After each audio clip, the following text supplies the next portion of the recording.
innovators to understand how you're going to make the money. Your ideas are valid at their different stages, but they are all valid.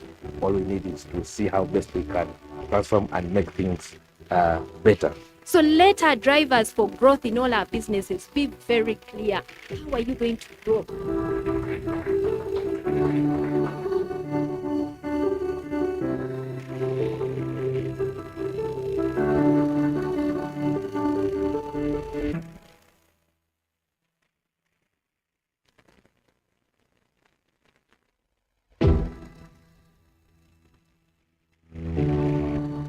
This project is an initiative of the Ministry of ICT and National Guidance of Uganda, but it is funded and supported heavily by the Japan International Cooperation Agency, JICA.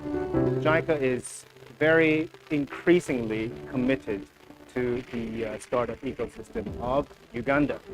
Back in 2020 and 2021, we ran a program called the Ninja program, Next Innovation with Japan. And that was extremely popular amongst JICA back in Japan. And so they said, hey, we're going to do more.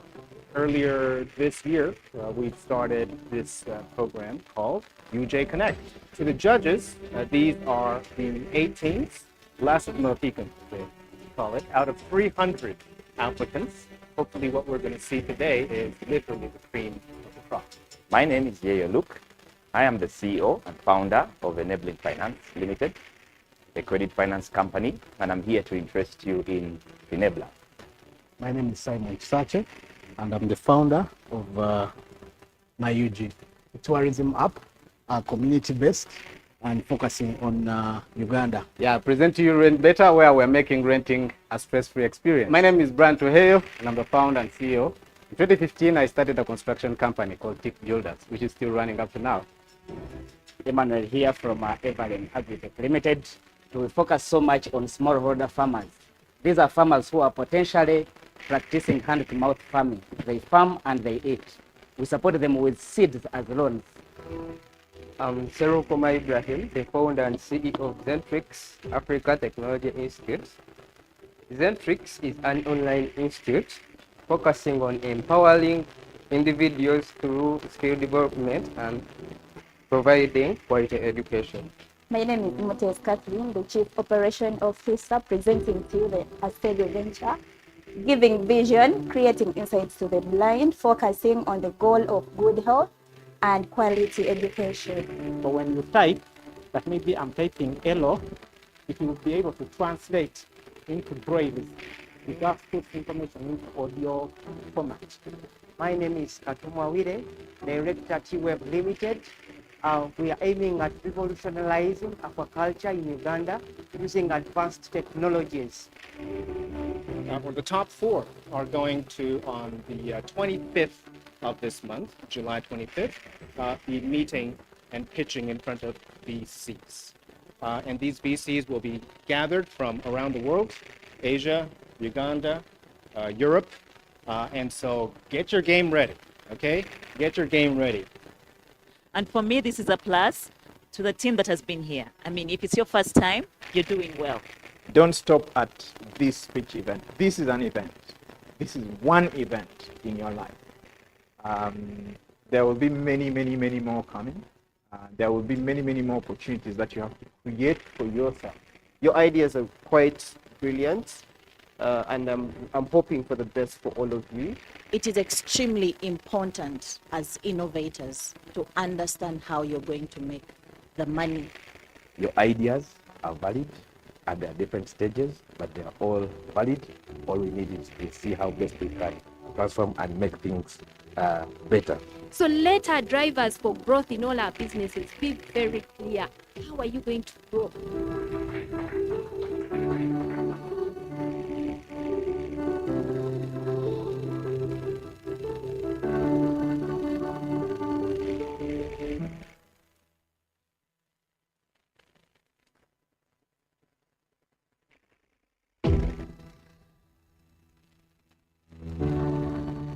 This project is an initiative of the Ministry of ICT and National Guidance of Uganda. But it is funded and supported heavily by the Japan International Cooperation Agency, JICA. JICA is very increasingly committed to the startup ecosystem of Uganda.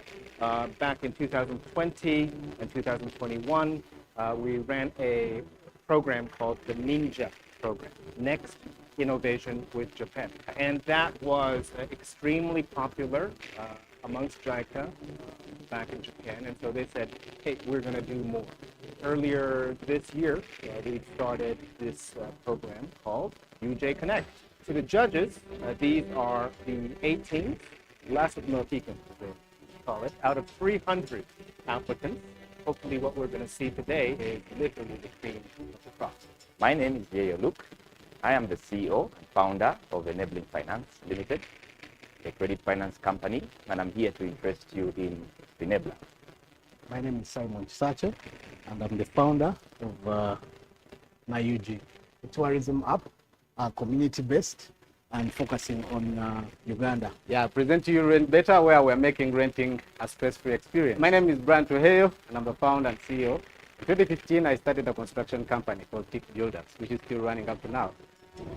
Emmanuel here from Everland Agritech Limited. We focus so much on smallholder farmers. These are farmers who are potentially practicing hand-to-mouth farming. They farm and they eat. We support them with seeds as loans.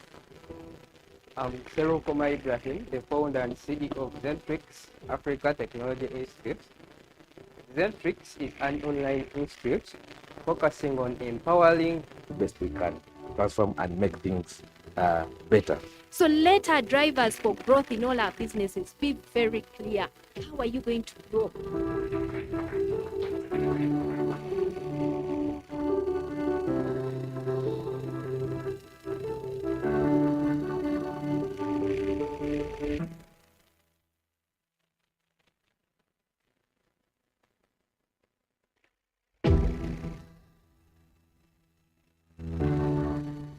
This project is an initiative of the Ministry of ICT and National Guidance of Uganda, but it is funded and supported heavily by the Japan International Cooperation Agency, JICA. JICA is very increasingly committed to the startup ecosystem of Uganda. Back in 2020 and 2021, we ran a program called the Ninja program, Next Innovation with Japan. And that was extremely popular amongst JICA back in Japan. And so they said, hey, we're going to do more. Earlier this year, we started this program called UJ Connect. To the judges, these are the 18th last of Mohican, they call it, out of 300 applicants. Hopefully what we're going to see today is literally the cream of the crop. My name is Yeyo Luke. I am the CEO and founder of Enabling Finance Limited, a credit finance company, and I'm here to interest you in Enabler. My name is Simon Chisache, and I'm the founder of NAUG, a tourism app, community-based and focusing on Uganda. Yeah, present to you Rent Better, where we're making renting a stress-free experience. My name is Brian Tuheyo, and I'm the founder and CEO. In 2015, I started a construction company called Tick Builders, which is still running up to now. Emmanuel here from Everland Agritech Limited. We focus so much on smallholder farmers. These are farmers who are potentially practicing hand-to-mouth farming. They farm and they eat. We support them with seeds as loans. I'm Serukoma Ibrahim, the founder and CEO of Zentrix Africa Technology Institute. Zentrix is an online institute focusing on empowering individuals through skill development and providing quality education. My name is Motes Catherine, the Chief Operation Officer, presenting to you the Asterio Venture, giving vision, creating insights to the blind, focusing on the goal of good health and quality education. But when you type, that maybe I'm typing Elo, it will be able to translate into Braille. It just puts information into audio format. My name is Katumwa Wire, Director T-Web Limited. We are aiming at revolutionizing aquaculture in Uganda using advanced technologies.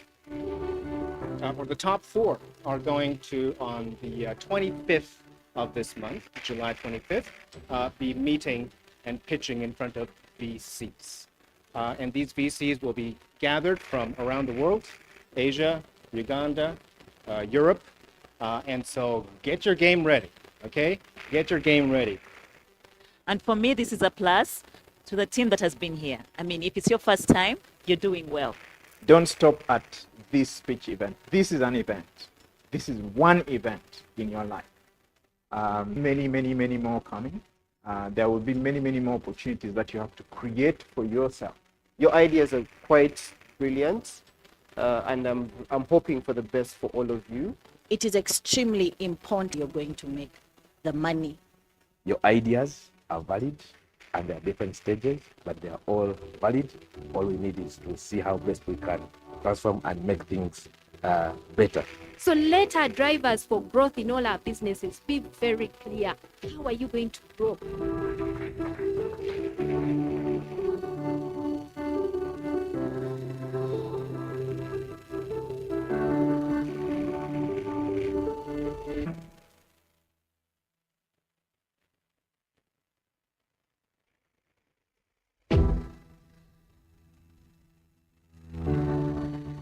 This project is an initiative of the Ministry of ICT and National Guidance of Uganda, but it is funded and supported heavily by the Japan International Cooperation Agency, JICA.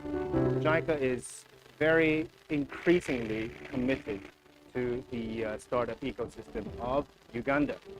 Back in 2020 and 2021, we ran a program called the Ninja program, Next Innovation with Japan. And that was extremely popular amongst JICA back in Japan. And so they said, hey, we're going to do more.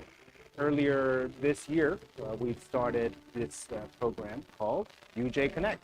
The judge, these are the 18th last Mohican, they call it, out of 300 applicants. Hopefully what we're going to see today is literally the cream of the crop. My name is Yeyo Luke.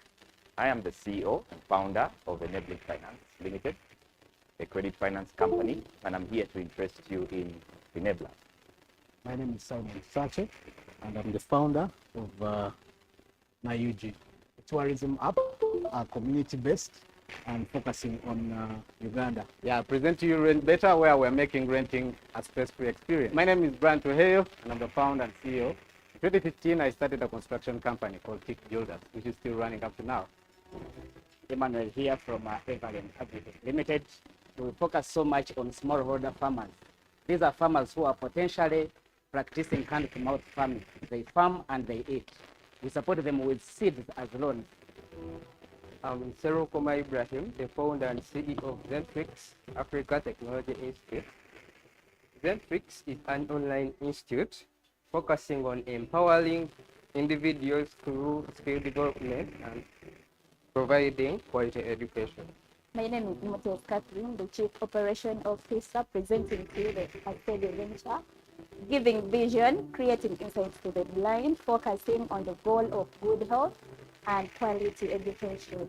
But when you type, that maybe I'm typing hello, it will be able to translate into Braille. It just puts information into audio format. My name is Katumwa Wire, Director T-Web Limited. We are aiming at revolutionizing aquaculture in Uganda using advanced technologies. The top four are going to, on the 25th of this month, July 25th, be meeting and pitching in front of VCs. And these VCs will be gathered from around the world, Asia, Uganda, Europe. And so get your game ready, okay? Get your game ready. And for me, this is a plus to the team that has been here. I mean, if it's your first time, you're doing well. Don't stop at this speech event. This is an event. This is one event in your life. There will be many, many, many more coming. There will be many, many more opportunities that you have to create for yourself. Your ideas are quite brilliant, and I'm hoping for the best for all of you.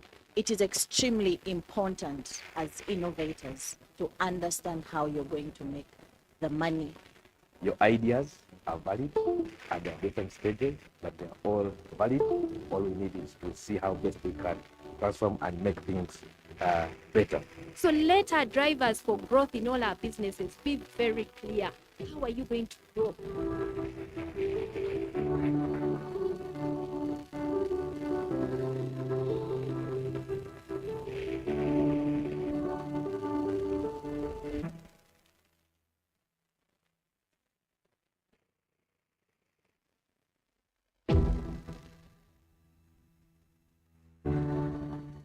This project is an initiative of the Ministry of ICT and National Guidance of Uganda, but it is funded and supported heavily by the Japan International Cooperation Agency, JICA. JICA is very increasingly committed to the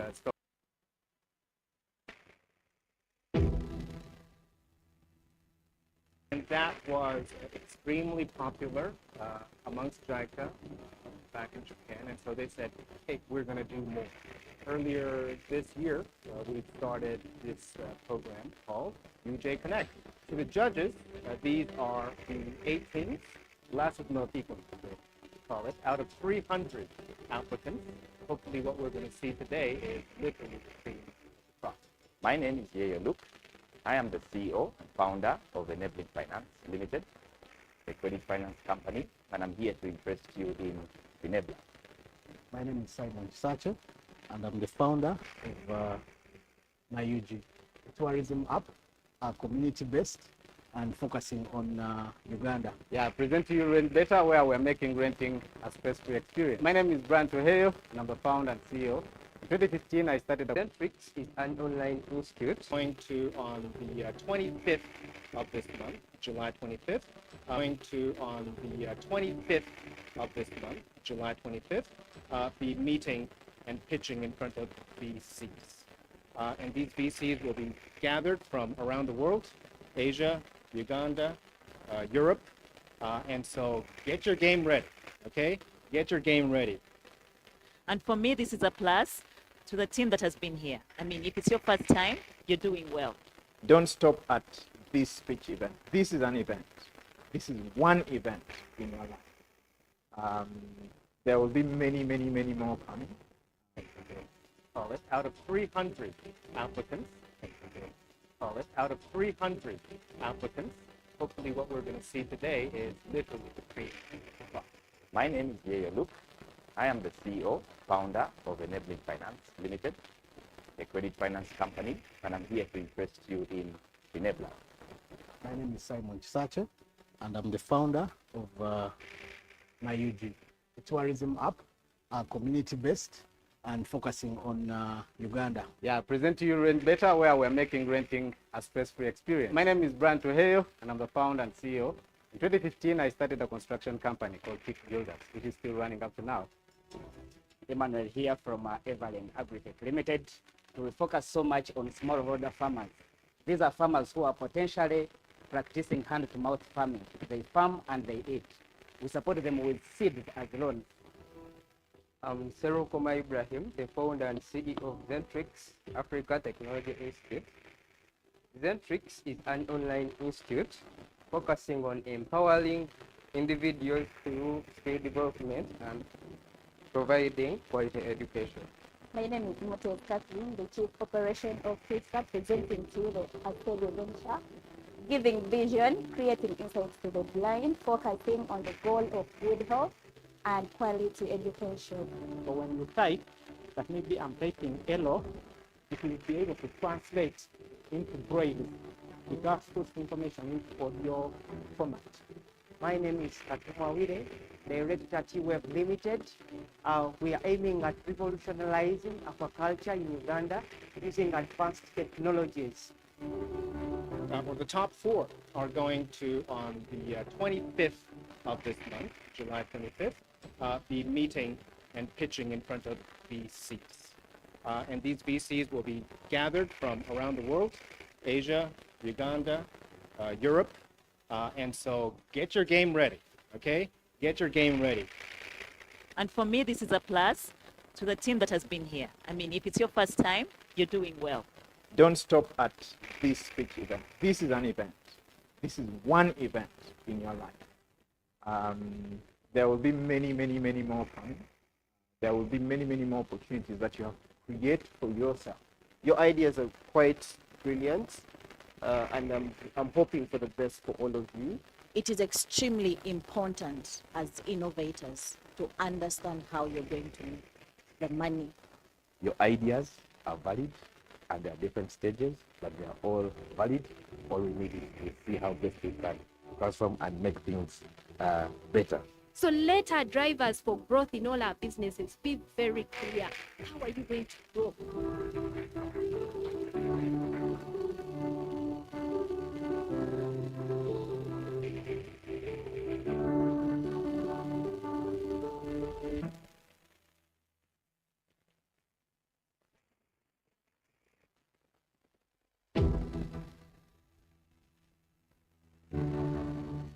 This project is an initiative of the Ministry of ICT and National Guidance of Uganda, but it is funded and supported heavily by the Japan International Cooperation Agency, JICA. JICA is very increasingly committed to the startup ecosystem of Uganda. Back in 2020 and 2021, we ran a program called the NINJA program, Next Innovation with Japan. And that was extremely popular amongst JICA back in Japan. And so they said, hey, we're going to do more. Earlier this year, we started this program called UJ Connect. For the judges, these are the 18th, last Mohican, they call it, out of 300 applicants. Hopefully what we're going to see today is literally the cream of the crop. My name is Yeyo Luke. I am the CEO, founder of Enabling Finance Limited, a credit finance company, and I'm here to interest you in Enabler. My name is Simon Sache, and I'm the founder of NAUG, a tourism app, community-based and focusing on Uganda. Yeah, present to you Rent Better, where we're making renting a stress-free experience. My name is Brian Tuheo, and I'm the founder and CEO. In 2015, I started a construction company called TIC Builders, which is still running up to now. Emmanuel here from Everland Agritech Limited. We focus so much on smallholder farmers. These are farmers who are potentially practicing hand-to-mouth farming. They farm and they eat. We support them with seeds as loans. I'm Seru Koma Ibrahim, the founder and CEO of Zentrix Africa Technology Institute. Zentrix is an online institute focusing on empowering individuals through skill development and providing quality education. My name is Motes Kathleen, the Chief Operation Officer, presenting to you the Asterio Venture, giving vision, creating insights to the blind, focusing on the goal of good health and quality education. So when we type, that maybe I'm typing Elo, it will be able to translate into Braille. It just puts information into audio format. My name is Katumwa Wire, Director T-Web Limited. We are aiming at revolutionizing aquaculture in Uganda using advanced technologies. The top four are going to, on the 25th of this month, July 25th, be meeting and pitching in front of VCs. And these VCs will be gathered from around the world, Asia, Uganda, Europe, and so get your game ready, okay? Quite brilliant, and I'm hoping for the best for all of you. It is extremely important as innovators to understand how you're going to make the money. Your ideas are valid and there are different stages, but they are all valid. All we need is to see how best we can transform and make things better. So let our drivers for growth in all our businesses be very clear. How are you going to grow?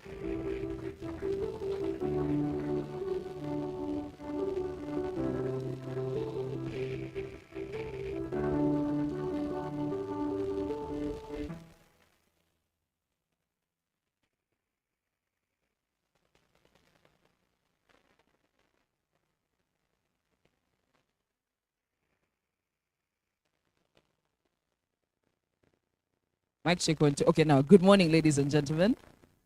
Awesome. My name is Brandy Valentine Azerwe. I'm going to be your host today. I'm a communication officer with the Ministry of ICT and National Guidance. How many people were here for mock day? Welcome back. I heard it was hot.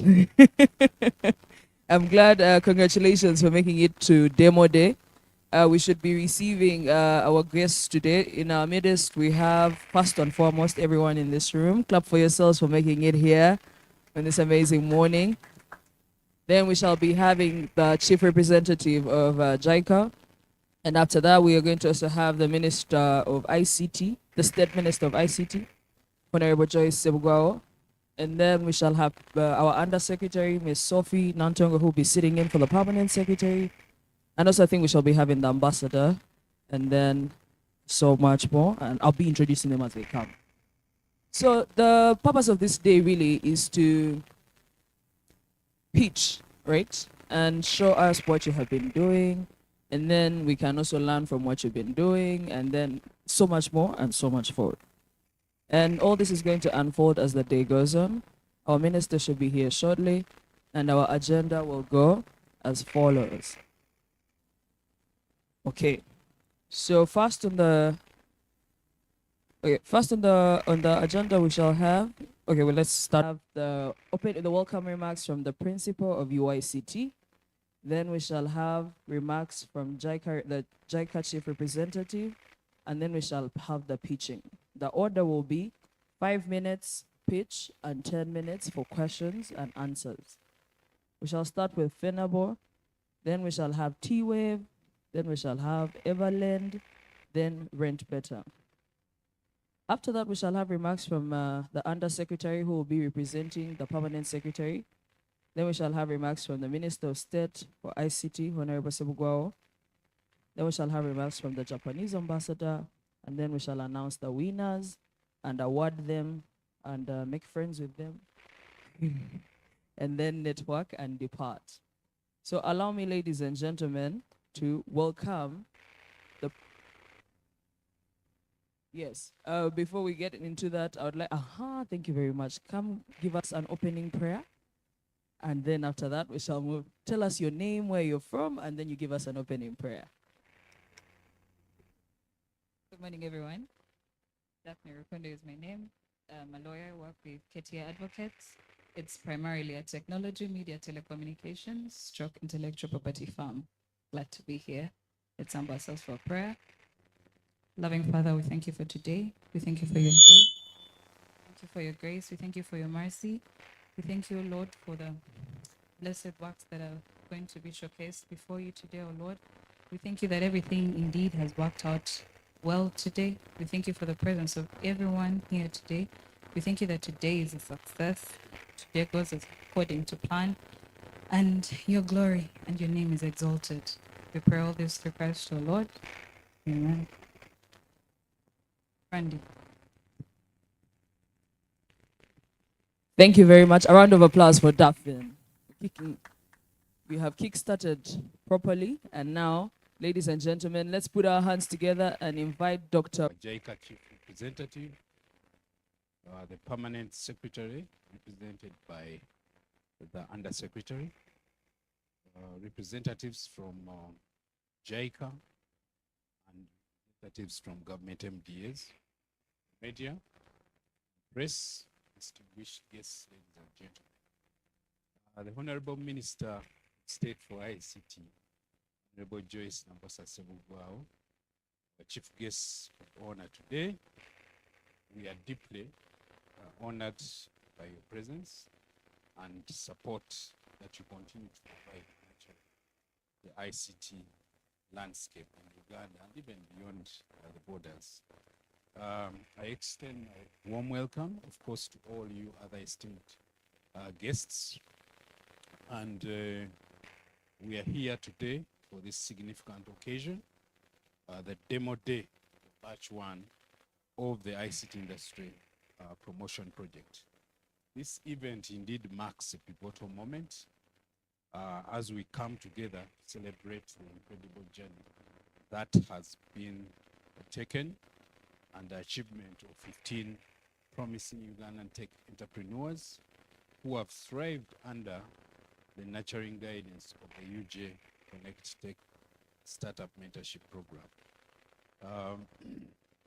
Our chief guest and our guests, today's event is not a celebration of just an individual success for each one of us, but it's a testament of our collective commitment to building a robust digital economy. The ICT Industry Promotion Project is a cornerstone of our national strategy to position Uganda at that level as a leader in technological innovation and transformation. By harnessing the power of digital skills and entrepreneurship, we aim to drive a sustainable economic development, improve public services, and create opportunities for all Ugandans and others. What's the main role of the government of ICT in achieving socio-economic transformation? This mentorship program has equipped participants with the necessary skills, cross-border cooperation in technology and innovation.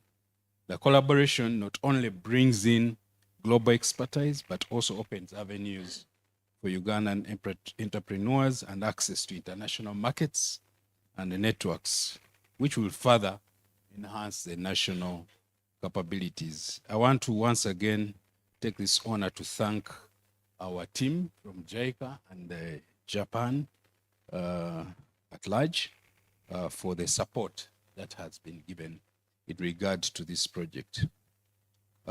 Without being selfish, our chief guest, I wanted to talk about the role of UICT in the UJ Connect. Allow me to start by highlighting the benefits that we have accrued as UICT and the Innovation Hub and other education institutions and partners due to its implementation role in the UJ Connect. There's a significant impact on ICT training with enhanced practical skills and competitiveness in the sector and globally. We have developed specialized curriculum in key areas such as information security, data science and analytics, web and mobile app development, and also artificial intelligence. Not to mention that the market-driven curriculum that has been accredited by National Council of Higher Education has been supported so much by our UJ Connect experts. So we have had these diplomas and certificate courses recently, as recent as last week, accredited by National Council of Higher Education. These are the first ever diplomas and certificates offered by a government institution. So we thank this project for that. Additionally, our comprehensive review of our training content and infrastructure has led to the creation of advanced training methodologies that are currently being implemented. Faculty development has been one of the priorities, but also, as you see, the entrepreneurs have come out of this. Our chief guest, I want to conclude by saying that the UJ Connect Tech Startup Mentorship Program is a shining example of what can be achieved through national collaboration and also international partnerships. It has not only impacted on the ICT sector, but also set a stage for the broader national development. Our commitment to innovation, strategic partnerships, and sustainable growth ensures that this initiative will continue to benefit future generations and foster the culture of entrepreneurship and technological excellence across Uganda. Together, we are building a digital economy that promises prosperity, inclusivity, and resilience. As we look at the future, we remain dedicated to supporting Ugandans' journey towards becoming a leader in the global digital arena. Thank you for being part of this exciting journey, all of you. And I now take this opportunity to invite the Permanent Secretary, represented by the Undersecretary, to give her insights and remarks. Thank you very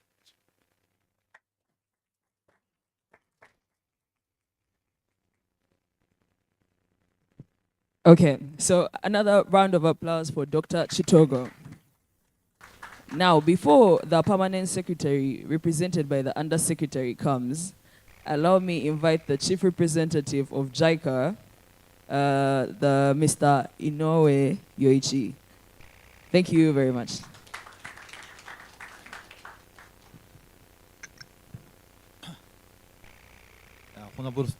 Honorable Minister of State, Ministry of ICT and National Guidance, the Permanent Secretary, represented by the Undersecretary, Ministry of ICT and National Guidance, Principal of UICT, our esteemed ecosystem support organization, project staff and JICA experts, ladies and gentlemen. Today, we are here to witness project activities of one of the output of the ICT industry promotion project called UJ Connect.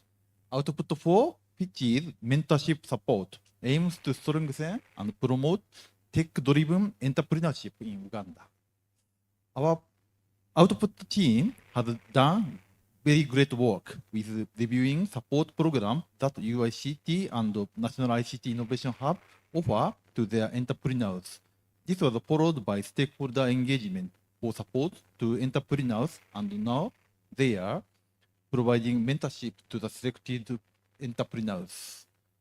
15 startups were selected and received mentorship support from February this year. Among the 15, 4 will participate in the final pitch session today. We shall support the winners of the pitch with proof of concept fund to carry forward their business ideas. The role of mentorship cannot be overstated as it provides entrepreneurs with different angles to their business ideas and offers extensive networks with potential partners, clients, and business opportunities. I want to urge all members present to support the entrepreneurs who will share their business ideas and mentorship experience with us today. I'd like to appreciate the effort of the mentorship team, and also known as Output team, composed of both Ministry of ICT and JICA expert team, for the job well done. This is the first batch of the program, and we expect more and advanced program in the coming years of the project. On behalf of JICA, I pledge continued cooperation to strengthen the ICT sector in Uganda. Thank you.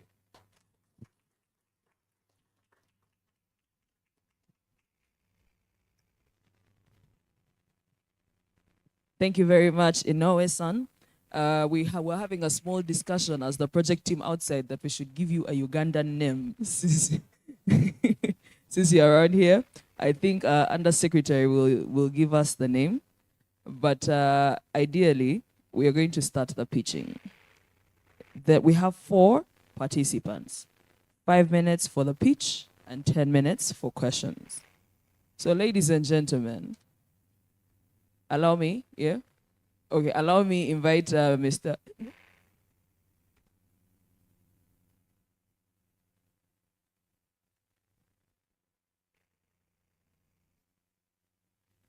So ideally, we would be starting the pitching now, and then would be also receiving remarks.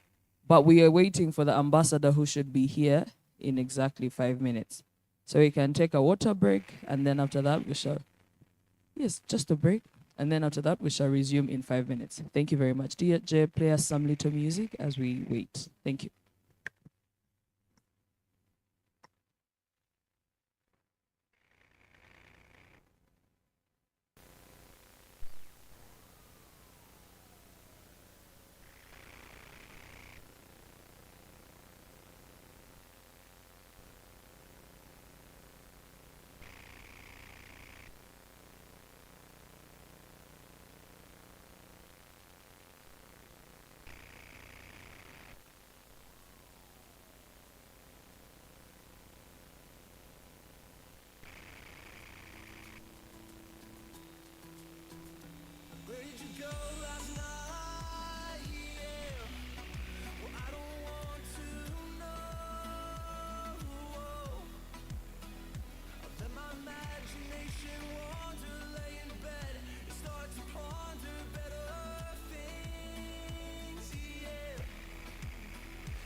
The ambassador is here.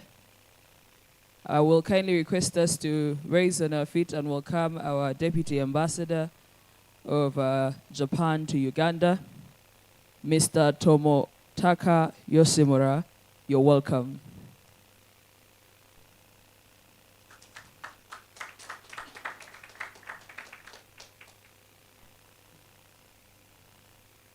All right, that is our Honorable State Minister for ICT, Honorable Sebugwao.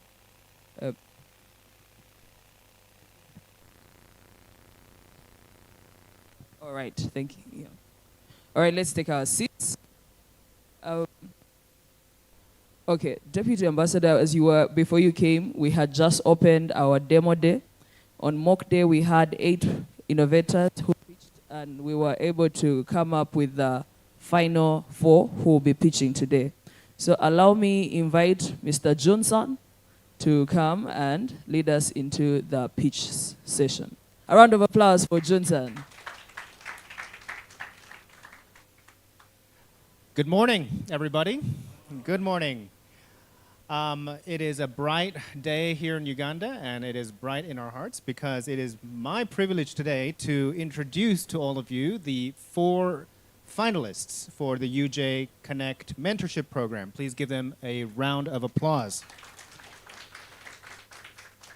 I think Uganda is a country with many, many great ideas, but it is a whole different matter for someone to actually say, I'm going to start a company and make this into a business.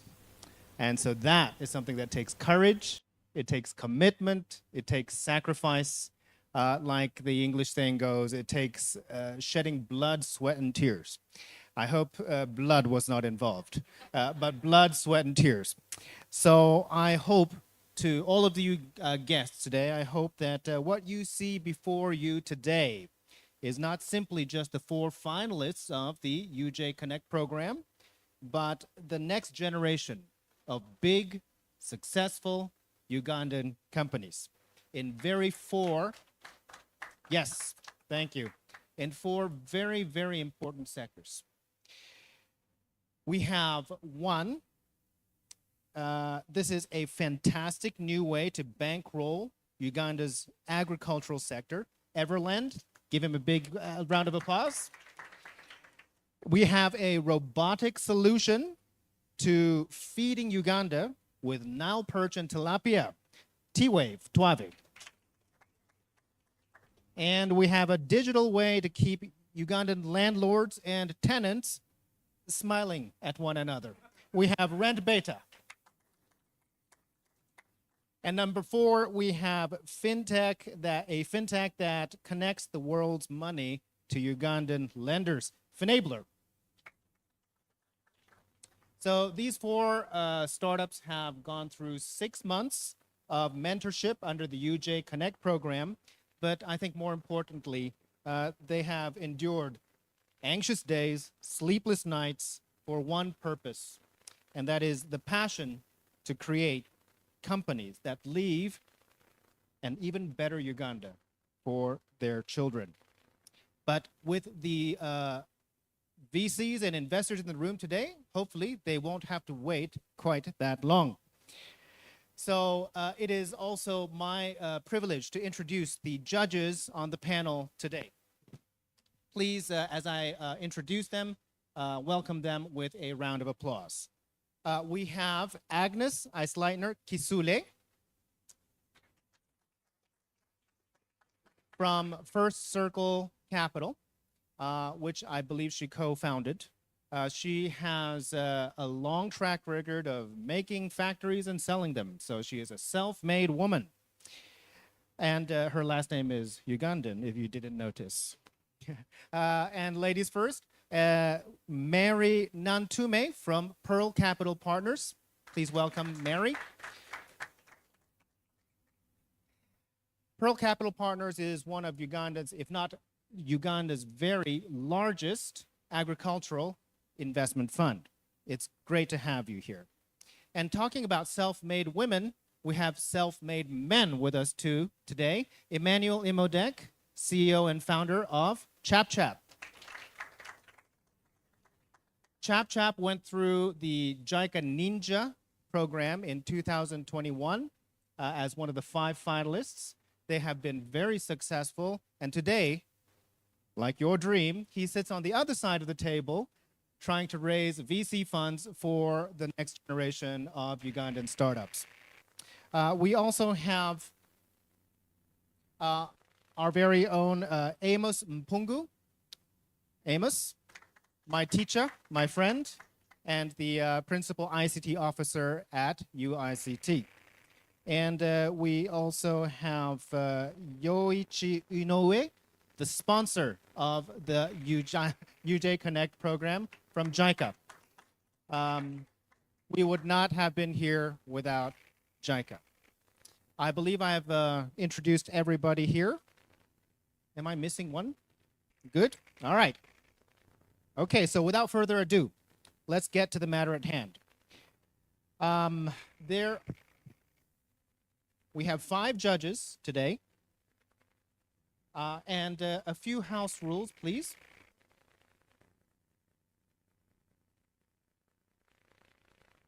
Slides, please. Thank you. All right. So we have 5 judges, 4 teams. Each team is going to have 5 minutes exactly to present. They have gone through this many, many times with brutal punctuality. 5 minutes to present, and then 10 minutes for the judges to ask questions. And right after the Q&A of the very last presenter, the judges will be asked to join us in the next room to compile the scores, and the announcements and awards will be made within about 30 minutes following. All right? So I hope we're all ready and that the slides are coming up soon, hopefully.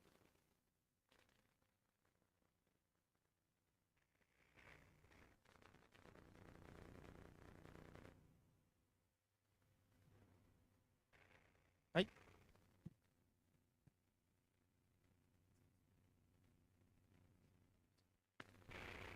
All right, so let's get started. And investors, please get your wallets ready. Our first presenter is a company that brings a whole new meaning to the word seed funding. Please welcome Everlend.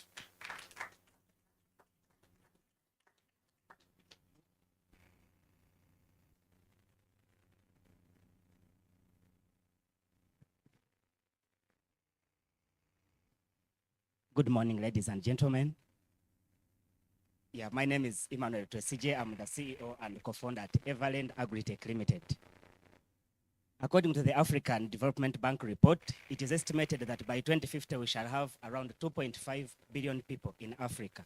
That is almost double because currently we are around 1.4. Bearing this in mind, we should think about issues to do with food consumption because population increase signifies a need for more food production. Smallholder farmers are part and parcel of the food production cycle and they contribute 35% to food security in the whole of Africa. But unfortunately, these are left out when agri-financing is taking place, plus getting fair prices for their products. And as Everland Agritech Limited, this is why we exist. We are a B2B digital platform that leverages technology to allow smallholder farmers access first-generation climate-resilient food crops for planting. These seeds give high yields, 12 times the number of seeds they get. You get 10, the minimum you get from the harvest is around 120, going up, depending on how productivity was. On top of that, they are able to pay back in form of seeds, which is more comfortable for them compared to previously where they had to pay in form of cash with the various needs they would have that take up their money. When we were trying to pilot this project, they raised the concern that after harvesting all this much, how will they be able to sell? Because they previously they've been conned by what we call middlemen, who take up to 60% of their profits. And we came up with an online marketplace, which is on the same platform that allows buyers meet with these smallholder farmers and they're able to transact freely. With a total addressable market of around 37 billion US dollars, Africa itself accounts for the 2 billion US dollars. But our goal as Everland is to capture only 10% of this market in the next 5 to 10 years. We are not alone in trying to solve this problem. There are other players in the market who are contributors to this cause. However, we stand a competitive advantage that we leverage the agent-based sales model, which limits our costs of production, but again, it makes work easier for us. We also leverage the opportunity that we don't ask for any collateral from these farmers because they are organized into groups. Being a B2B platform, we don't work with individual farmers, but group farmers. We launched our product last year in the last season of the year, and we have so far onboarded up to 2,000 plus farmers. 60% of these are women in trying to bridge the gender inequality gap that exists in the farming sector. We've given out 5 tons of bean seeds, and we have a successful repayment rate of 95%.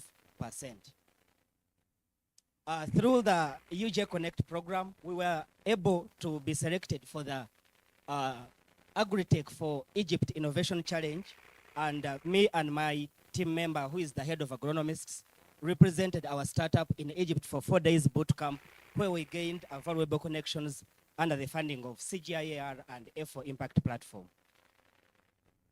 Our business model is simple. An example is we give 10 kilograms of seeds to a farmer. A farmer plants and they harvest up to 120 kilograms minimum.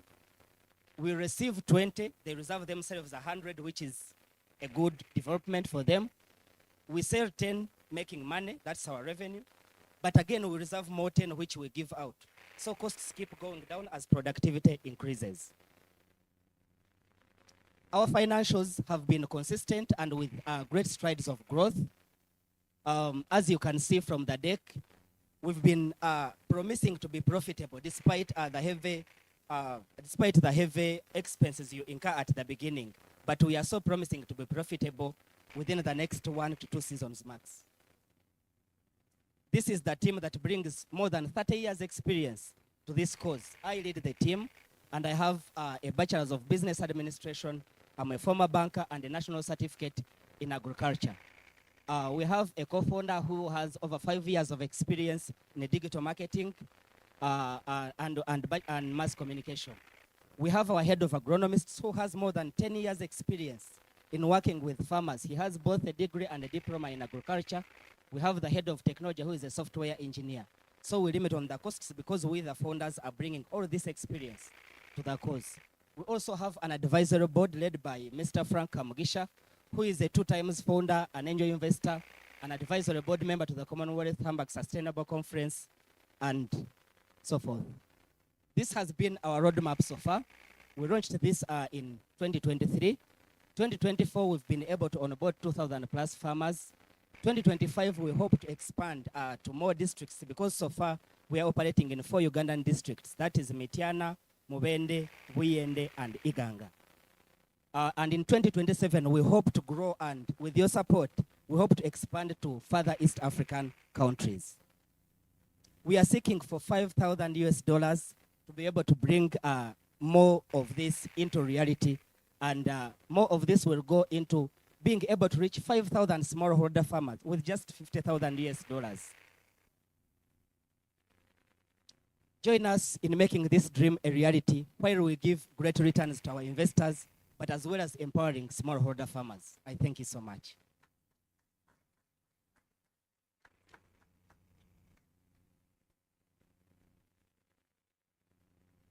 All right, thank you very much. Another round of applause. And we will open it up for the middle row, judges especially, but also our guests of honor. If you have any questions, please raise your hand and we'll rush over to you with a mic.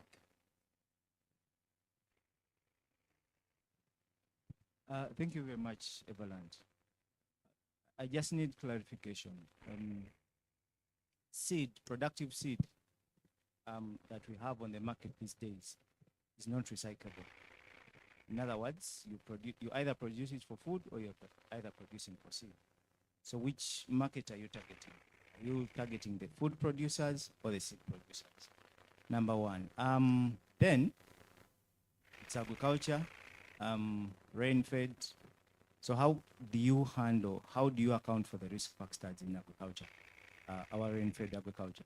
Because smallholder farmers are definitely using rain-fed agriculture. Thank you. Thank you so much.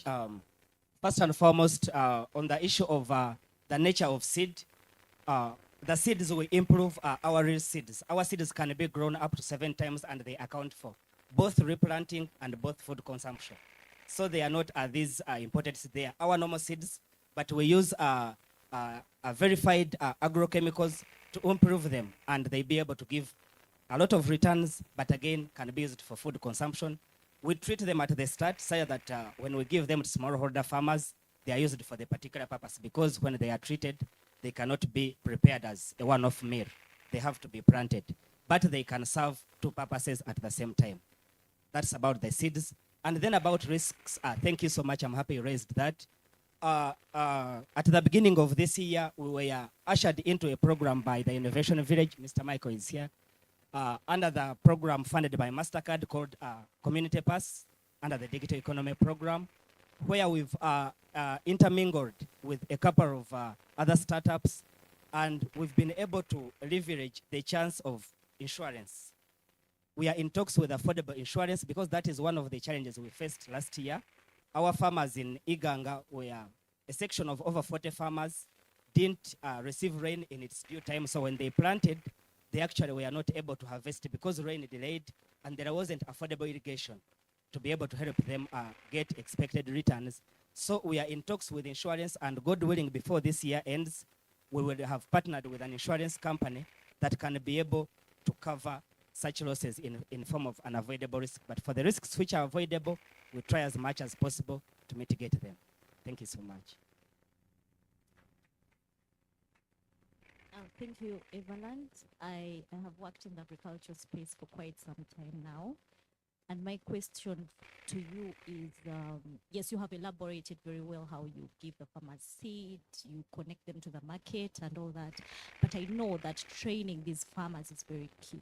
Okay, you can give a farmer a very good seed, hybrid seed, climate resistant, resistant to pests and all that. But if you have not trained them well, then you might not effectively get the results that you're looking for. So how are you dealing with that? Thank you. Thank you so much. For purposes of time, I wasn't able to go through what we actually offer to these farmers. But our very first stride is that we train these farmers, and evidence of videos and photos is available on the Everland websites. But even after training them, the group leaders who act as our agents are further trained consistently to make sure they offer what we call after-sales services to these farmers, because they are the ones who do our monitoring and supervision on our behalf, to keep going through the farmers' gardens, looking at how our crops are faring. So the group leaders are further trained. We have collective trainings for all the farmers, but again, the group leaders are continuously trained. They are a form of upcoming agronomists, I may say, who are sort of simple case issues raised by these farmers plus giving them advice. However, with also our team that has an agronomist of more than 10 years experience, he's been offering constant support to any other queries that are raised by these farmers at any time, at any point in time. Thank you. All right. So what do you identify as the biggest obstacles to scale this business model? Come again? To scale this business model, where do you anticipate the biggest obstacles? First and foremost, one of the obstacles that we identified was the penetration of technology to areas which are hard to reach, maybe by network issues and even farmers' adaptability to technology. But however, we worked hand in hand through the Community Pass program. We were able to customize our app that it is used by an agent, not the farmer, since we are a B2B. So it is now the agent that is trained and interested in the technology. And now the agent can help these other farmers who are under this agent to make sure they adapt to technology. That is one. And then another obstacle would be on the issue of value addition, because we believe if we want to completely solve this challenge of food security, we have to look further, look at how best can we add value to make sure the returns are increasing. But however, we are also giving enough value to the farmers that we are serving. How we solve that is that we have a robust plan that, God willing, and with funding coming through, we are looking at adding value to most of the products, because for now, we are working with beans and maize. Beans for the start, but we look at bringing maize on board. But we don't want to stop on just getting and selling. We want to be able to make maize flour, animal feeds, to make sure that we add consistent value and we'll be able to scale this solution as fast as possible and with the lowest cost possible. Thank you so much. Thank you, Everland team. First of all, I'd like to congratulate you and your team. It's not easy to be an entrepreneur, and well done for coming out to do that. My question was on the money. Currently, you have 2,000 farmers that you're serving, and you said if you had 50,000, you'd grow the number or you'd increase 5,000. Because at the beginning you said you started in a humble way, without capital, and you reached 2,000, and now with capital you're just going to add on to another 5,000. Do you mind breaking down the math? Thank you so much. How we hope to grow to 5,000 numbers is that we are looking at one of the things we faced when we were trying to launch was that farmers were not actually aware of how this whole thing works. So that whole system became a little bit costly. But now with 5,000, we are looking at committing $2,000 to seeds. That is procurement of seeds, treating them, packing them, and making them ready to be delivered to these farmers. Then we are looking at 10,000 being used for logistics. This will include transportation. We offer funding to agents. And then 10,000 is also going to be committed to improving this technology, because our mobile platform is not yet 100% perfect, because we keep adjusting it to the farmers' needs. So 10,000 is going that side, and then another 10,000 will help us reach out to other farmers who are not yet aware of how Everland works through marketing.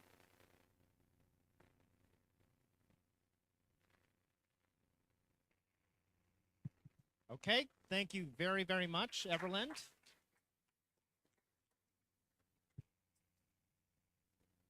All right, if seeds were a currency, I don't mind a bit of inflation. Hey, all right.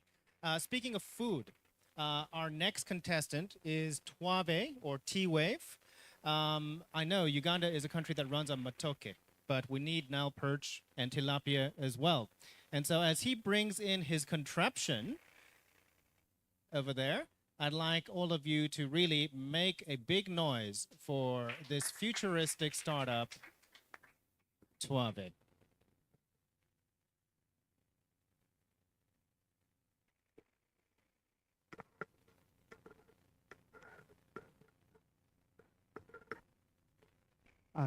Good morning, ladies and gentlemen. My name is Katumawire, Director T-Web Limited.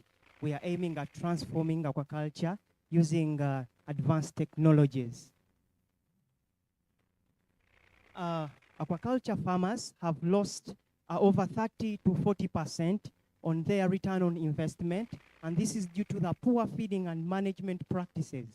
This has led to feed wastage, water pollutioning, inadequate water quality management, fish stock losses due to cannibalism, especially among the catfish farmers.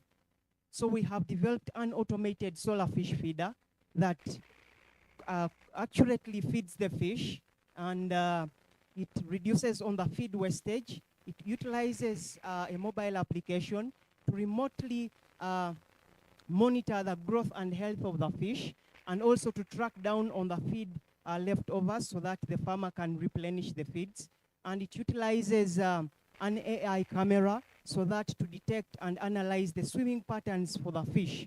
And this gives the farmer informed decisions.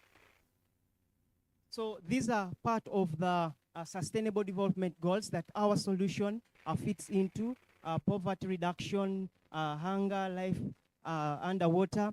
So we are doing this now because of the growing industry, and this is noted with 8.9% of the production increase.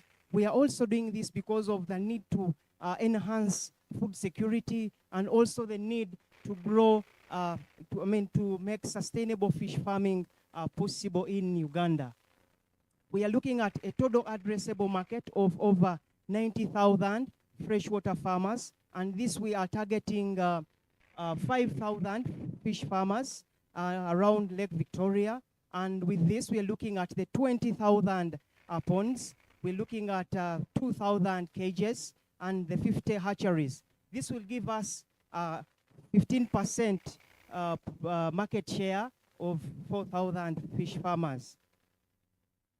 So our business model, we're looking at aquaculture farms with ponds, cages, hatcheries, research institutions, and we are valuing efficiency, that is reduction of time and cost. And also we are looking at a one-in-all solution to benefit the farmers. And we are also looking at, we're selling directly to the fish farmers. And this, we are partnering with some institutions so as to sell out our product. And so we have acquired a collaboration with Planex Aquaculture, and this, so with that we can tap into the pool of farmers that they have access to. We have so far deployed 2 units on the farm, and we have received a commitment of 10 to deploy the system for the ponds, and a commitment of 3 to deploy our system for the tanks, that is for the urban setting. We make money through directly selling our feeder, and we have a category of fish feeders ranging from 5 kg within capacity to 40 kg. And with the 40 kg, we are looking at making 50% net profit. And having sold 100 units, we hope to make $40,000 US for the, only looking at the 40 kg kilogram capacity. And we're having sold 1,000 units, we are to make $400,000 US in 4 years. And our revenue with this, we make 64%, having sold directly the fish feeders, but also we make money through other sale of the different parts. And we also make, we have different modules on our system that benefit, that bring us more money.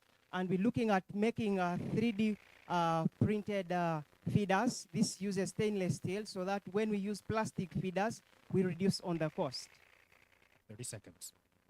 Okay, so these are also other ways on how we make money, and they also give us a total of 67,000 US dollars.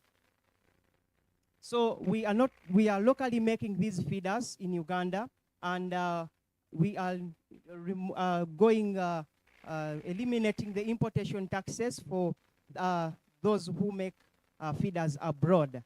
So that gives us a competitive advantage. This is our team, which is passionate with innovation and aquaculture. And we are seeking 150,000 US dollars. Thank you. All right.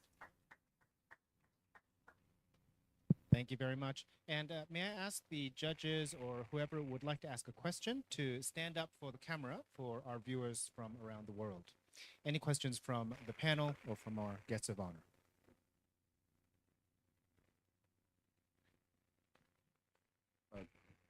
Thank you. My question is, do you have a patent for this? Because you know Katwe. Yes, once somebody purchases just one of these, it's easy for him to replicate the same model in days and put it out there. So I think the first step would be that you have a patent to this. And then also I'd like to hear so much more information about the AI technology you mentioned, how it works. Thank you. So currently we do not have a patent, and part of the money that we are looking for, the 150,000, we have scheduled 20%, 10% to do the patenting. And also with the AI model, we are using a regression analysis to do the accurate measurement of how much the feeder is supposed to feed the fish. And this is an AI camera where it detects the type of fish, and also it determines on the behavior, it studies the behavior of the fish, and it's able to detect what needs to be done based on the swimming patterns of the fish, so that it regulates on what it is supposed to feed to the fish. Thank you.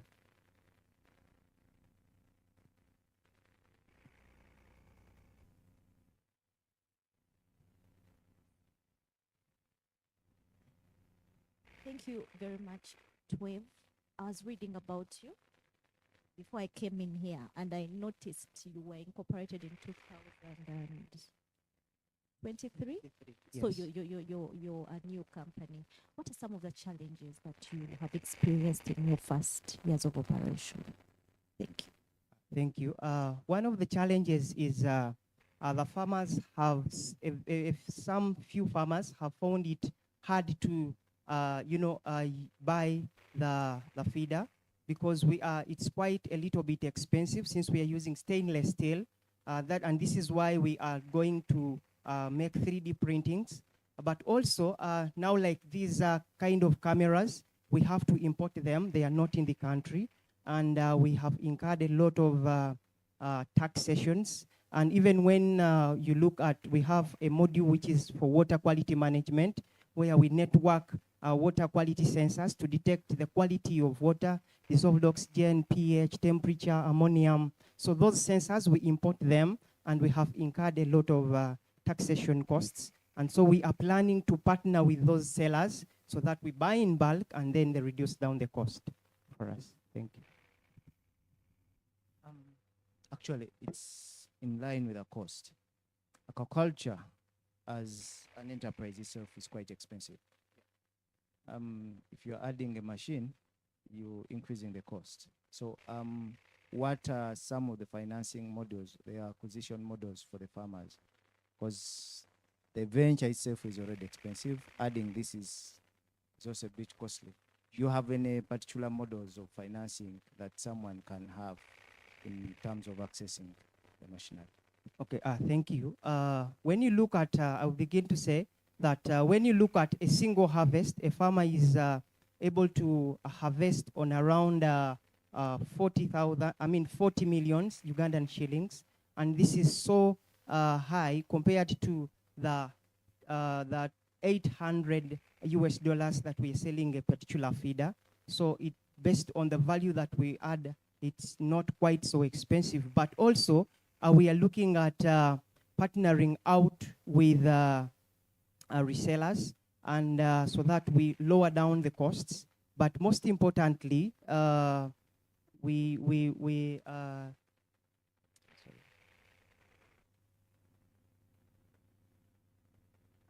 maybe that is enough for the question. Thank you.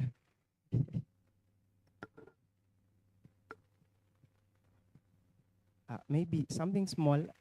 We actually allow installments, payment for installments. The farmer can decide to pay one all at once, but can also pay in installments, so that as to finish the entire price. Thank you.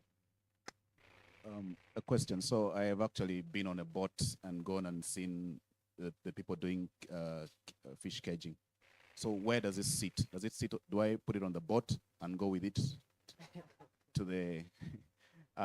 Just to help me, because I mean we have friends who are already doing that, and we could advise. Secondly, as an entrepreneur, I think you are going to be biting too much. Could you first focus on the feeder, and then later advance to the camera? I think introduce this bit by bit, and that would help you actually build, because it's capital intensive. And if that's what you have, that's good for you. But we know very well we don't have that. So could you first work on the feeder and then slowly advance to the other cameras? And if you don't do that, and if you go out fully, what you're going to do is the competition is going to copy. And if they have the money, they'll run faster than you into the market, and you lose the market share. Thank you. Thank you. With the cages, we have 3 types of feeders. We have that one that fits on the ponds. We have that one that fits on the cages. And that one that fits on the tanks. This is adjustable. You can disassemble and then assemble it. The only difference comes along with the support. That's the only difference with those different particular production units. And then with the AI camera, once we have the cameras, we already have an expert on the team who has experience with artificial intelligence. So embedding on the camera doesn't take us so much time. It is actually not so heavy. And that is why we are packaging the feeder at that price, because it comes along with the camera, and then it also comes along with the solar panel. Thank you.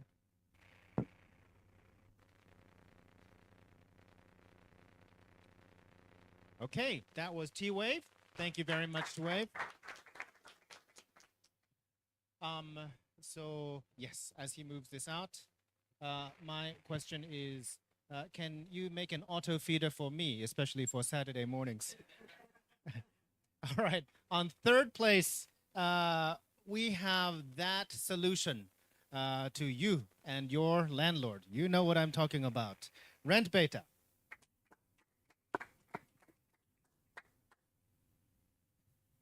Thank you. Good afternoon, ladies and gentlemen. I'm very excited to present to you Rent Better, where we're making renting a stress-free experience for both the landlords and the tenants. My name is Tweheyo Brian, and for almost 10 years now, I've been running a construction company called Tick Builders. And with the experience in the space, one thing that we've noticed is landlords are really stressed. A lot of landlords are stressed. It's very hard in this economy to collect rent on time and consistently. Some of these landlords end up pushing or delegating this to the property managers. What we've also seen is that these property managers are not adding much value. They are just basically adding pressure on the tenants. So the tenant is the one who is most stressed, but the cycle keeps continuing.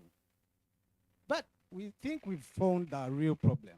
And that's because the way landlords and property managers want their rent to be paid doesn't match with how most of our economy, how people earn their income. Because we are predominantly an informal sector, whereby people earn daily and irregular income.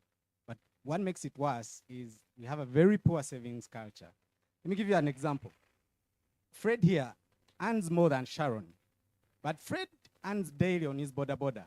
Because Sharon earns per month at once, she can be able to live in a decent place of 350K. But for Fred to get that money at once, to give the landlord, is a big hassle. We see that on the construction site where we pay 50K to people, but they can't rent in a good place. Now, what we've created is not just a financially inclusive or economically viable rent payment platform, but the platform that will allow people to pay rent conveniently and allow the landlord to collect their rent on time, removing the whole stress factor. How our platform works is the tenants are able to pay rent in small, manageable installments. So, for example, if Fred earns 50K today, he can push 10K every day towards his rent. If he does that consistently, at the end of the month, Fred can rent in a good place instead of a ghetto. And as Fred does that, we can now guarantee streamlined collections for the landlord. We also do credit scoring, whereby later we want to be providing rent financing for both the landlord and the tenant. But also with the data that we are collecting, we can help people like Fred avail decent and stable housing, because from our app now, Fred can be able to find a house. And the market is huge. We're looking at over 75% of the people in African cities being renters. Estimates put that at over 400 million people. Our goal in the next 5 to 10 years is to tap only 10 million users using Rent Better, which will give us a market share of over $480 million every single year. And how we make money, so the tenants pay through Rent Better, and then the landlord, we charge a collection fee of 7%. Then we will have a lending pool whereby if a landlord wants rent advance, we can be that person. And then we can also provide financing for the tenant at a small fee of 3 to 7% per month. We have competitors, mostly in Western Africa. In Uganda, our main competitors are property management companies. But we're not looking at them as competitors. These can be partners. In fact, some of the people are already in the landlords we already have property managers as part of our landlords. We go to market by working with brokers, where we provide a win-win scenario. But what we want to be intentional about is to cultivate strategic partnerships with institutions like banks, telecoms. This will give us a high chance for market dominancy, which is a goal we are very strategic about. In the next 3 to 5 years, we want to be in over 10 African countries providing this service. And then after that, we want to also tap the rest of the world. And we're already in the market. We started in March this year, and 4 months later, we have 17 landlords, currently earning about $670 per month. But we have a huge pipeline, over 100,000 US dollars, the landlords that we are ready to onboard. But also we tested out lending, advanced lending with one of the landlords, and we've earned some interest from there. But we've also done some other interesting things. Recently, we were accepted in the Google Startups for Sustainable Development program, which gives us mentorship on an international level, so we're excited about that. And when we heard that UJ Connect will give us some money, we're very excited because we can do good with that money. First of all, we will hire a full-time developer who will help us speed up the process of development. We also want to acquire a lending license. Yes, we are testing with the landlord, but we want to go in fully. But also that will lead us to raising our pre-seed round of 150,000 US dollars. And we believe that that will lead us to get over 10,000 users in the next 12 months, but also help us earn over 30,000 per month. And ladies and gentlemen, that's all around about Rent Better. We are very excited for you to join us on this challenge. Thank you. Thank you. Questions from the floor? Yes, please. And please remember to stand up for our viewers around the world. Thank you. Thank you very much, Rent Better. It's quite exciting. Nevertheless, maybe I missed it. You have a landlord on one side who wants a block figure. You have the tenant this side who are helping to pay in installments. How are you bridging that gap? 2, for lack of a better word, you're also doing brokerage, but you're also adding accessing your customers through other brokers, which means you are extending or elongating the value chain. So I'm just wondering, how is the market being shared? And thirdly, I'm also thinking that along the way, because you're accepting installments, you're also probably providing mobile money platform, who are also charging it. So how is that affecting your revenue? How does it affect the other broker who brought you the landlord and the customer at the end of it? Thank you. Very, very good questions. Thank you very much. Number one, for that, where we deal with landlords. So the start is we get the landlord, we sign a contract with the landlord, and the landlord gives us access to the tenants. That's our go-to-market, but can change later. And now, for the landlord, we agree on a specified date of the month, whereby we give them a lump sum. And our guarantee is we can even pay them even before the tenants are fully paid. Then on the tenant side, is the app allows them to pay slowly, but they also have a due date. They have a stop where they're supposed to have completed all the payment. Yeah. The other thing about brokers. Now, if you've noticed, brokers are very many in our economy, but they are struggling. A lot of them are struggling. So what we're saying is, you already know landlords. You have a very big database of landlords. Let us access to them, and then we are partners. So from the money we earn, maybe if time allows, let me give you the mode of how brokers make the most money. Is they take a tenant to the landlord, and they earn only once. Yeah? What we're saying is, you can earn monthly with us. So you give us the landlord, and all the tenants that are paying through us, we just give you a percentage, but it's recurring every month. So it's a better offer for them. Yeah. The third question.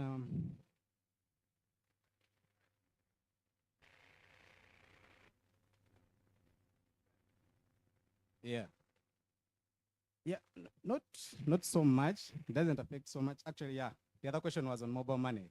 So the 7% that we put, we factored in all that. Like, okay, we'll get an aggregator, will charge us 1.5%. We shall give a broker 0.2%. So we have around 5% as our revenue, which in the grand scheme of things, if we scale as we are expecting, is not so bad, 5% on all corrections. Yeah.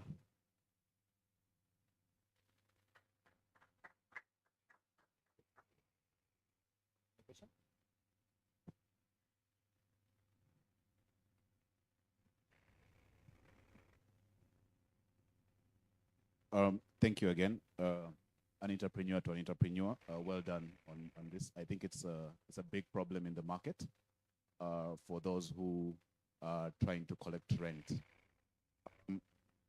What are the hurdles that you foresee? Because what you're basically putting in place is the technology. The tenant is there and the landlord is there. Why aren't you at 100,000? And my second advice would be, I think the biggest landlord today is the Ugandan government, and you're here. So what are you telling the Ugandan government to help them collect their rent? Oh yeah, actually I like that. In our pipeline, actually we are talking to some government institution where we shall be helping them collect rent. So government is already still in talks, but yeah, we are very positive about it. And yeah, we shall come for more talks. Yes.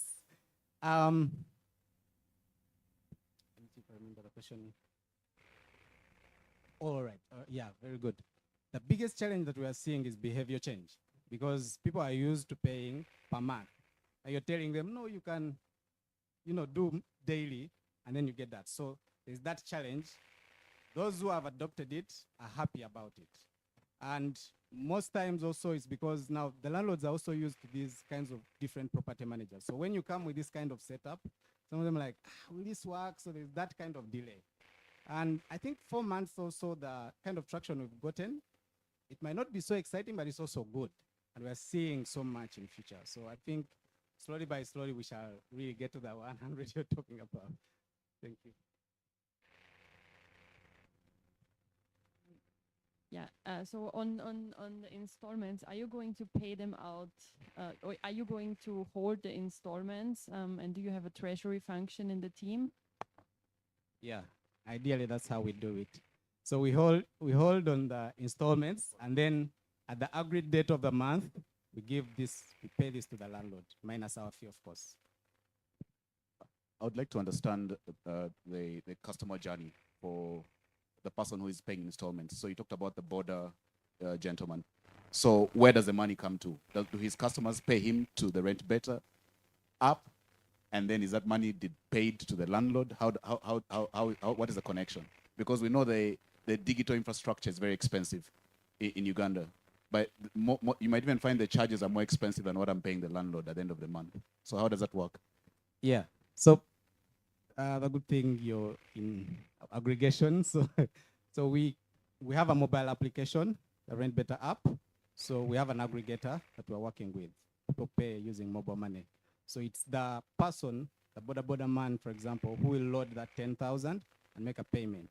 So it's the other aggregation cost I talked about, the 1.5%.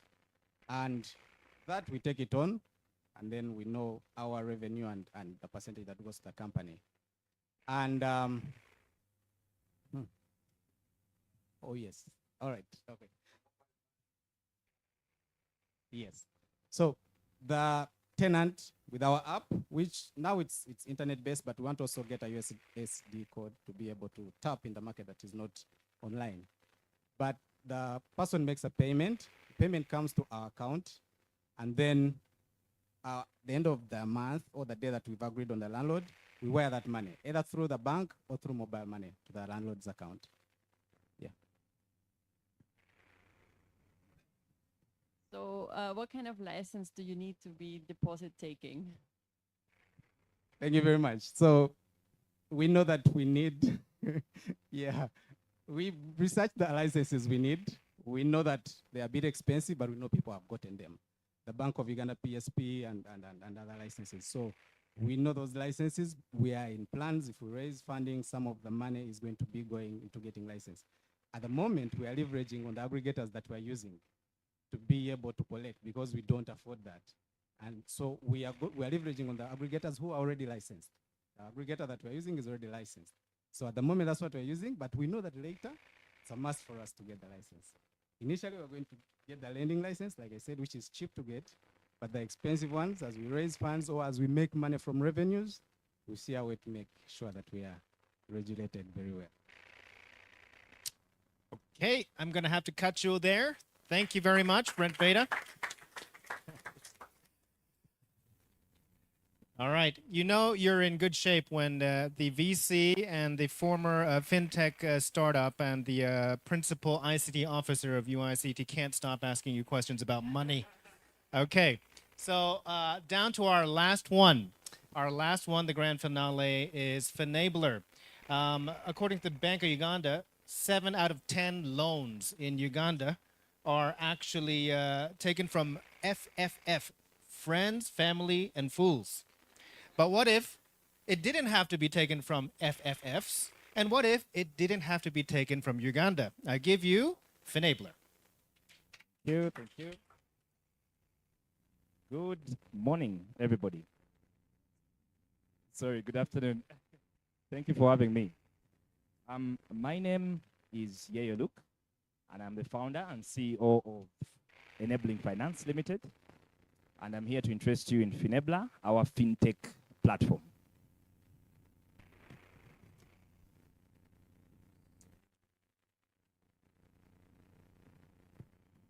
Sorry about that. So Finabler is a peer-to-peer credit finance platform that vets borrowers, both individual and MSME that are seeking access to collateral-backed credit, and links them to lenders, both individual and institutional, both in Uganda and globally. Allow me share a few statistics. Sorry about that. Yeah, allow me share 4 key statistics that will add context and clarity to the problem we are addressing. In Uganda, there is a monthly credit demand gap of about $11 million, according to the Bank of Uganda State of the Economy Report, 2022. Secondly, 35.5% of MSMEs in Kenya are currently running a loan or have a line of credit. This is, with a financial institution. This is compared to a meager 8.9% of MSMEs in Uganda. No wonder we are confronted by an $8.8 billion finance gap. On the lender side of opportunity, there's about $1 billion currently stored up across 14 million savings accounts in Uganda. That's not according to me, but according to the Deposit Protection Fund of Uganda. And finally, 300 million Africans are currently in the middle income class, capable of investing at least $100. That's about $30 billion in potential investment or credit capital. Through Finebla, we are bridging this finance gap using our solution that's 80% digital. So with a bittersweet journey that started in 2014, it was only in September 2021 that Finebla was truly birthed. Since then, we have successfully matched a transaction volume of $1.2 million across a user base of 264 borrowers and only 24 lenders, spread across Uganda, South Africa, Australia, the UK, and interestingly, Japan. And more interestingly, our Japanese lenders actually account for close to 70% of our portfolio, our lending portfolio. To date, we continue to manage an active portfolio of about $660,000. We generate this revenue through our three primary revenue streams. One, service fees charged on the approved loans on borrowers. Two, commissions charged on lenders and interest. And lastly, interest from our direct loans to borrowers, being lenders ourselves. Over the next 3 to 4 years, we project a match transaction volume of about $60 million across a user base of about 20,000 borrowers and 2,000 lenders, if our past is something to go by. With this, we project a sales revenue of about $9.6 million and a net profit of about $3.2 million after tax. To achieve this, and just to point out, to date we have done a sales revenue of about $163,000 and a net profit of $65,000. So to achieve these projections I've shared, we are intending on expanding into the East African market over the next 3 to 4 years, starting with Rwanda, Kenya, Tanzania. And this expansion or this scaling strategy of ours is going to require a physical presence, a physical branch presence in each of these countries. Now, we are currently we continue to grow our user base using our unique value propositions, where for the borrowers, we target individuals and MSMEs who are seeking quicker, convenient access to collateral-backed. I stress those words because we all know how difficult it is to get collateral-backed loans in Uganda, and I'm sure Africa at that. So we target those seeking that using flexible digital solutions, that eliminates the hassle and bustle of moving from one bank and money lender to another. And then for our lenders, we are simply interested in individuals and organized investment groups that are seeking a higher yield on investment. We are currently capped at about 20% per annum in Uganda, which through Finebla, that can be turned into about 40% plus per annum. Now, to achieve this, we are seeking an investment of $300,000 for 10% in our company and a $1 million line of credit at 1% per month for the next 5 years. Thank you, and please join us as we revolutionize credit access in Africa. Let me leave you with some of our testimonials. Thank you. All right, thank you very, very much. Questions from the floor?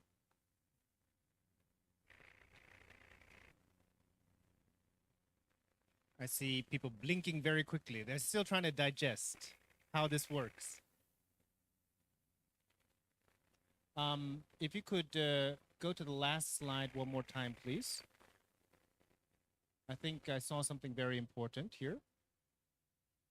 Okay, so we, as a Japanese program or Japan-funded program of JICA, it makes me very proud to see that a lot of the people backing it seem to be from my country. I think that Yasuhiro Yamamoto is not a Luganda name. Neither is Yuji Nagasaki. So, yeah, that makes me very happy. Any questions from the ground? Thank you. First, congratulations on the milestones achieved. So you're basically a platform. You're linking the borrower to the lender.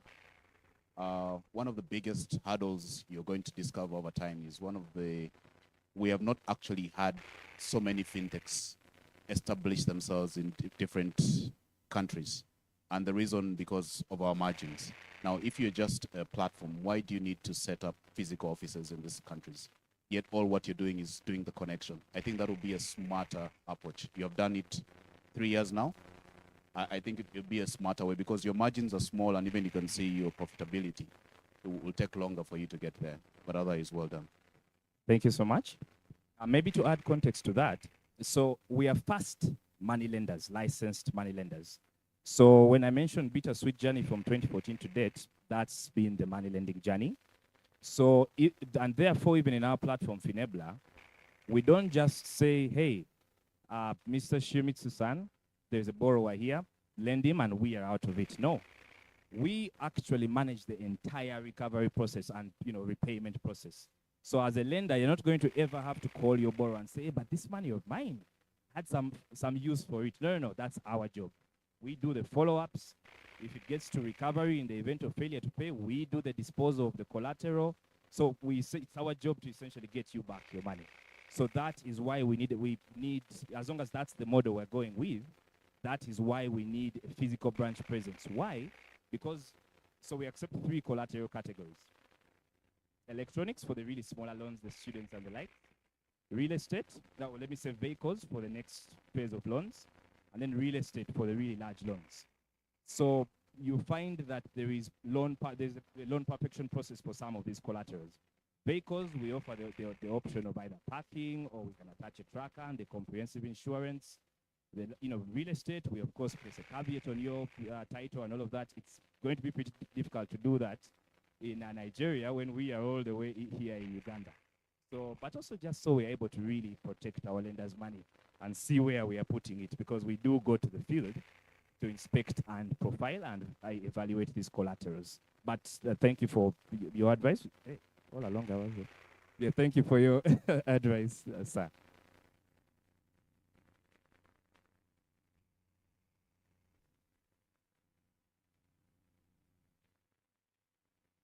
Can I remind the judges to please stand up when asking the questions? Thank you.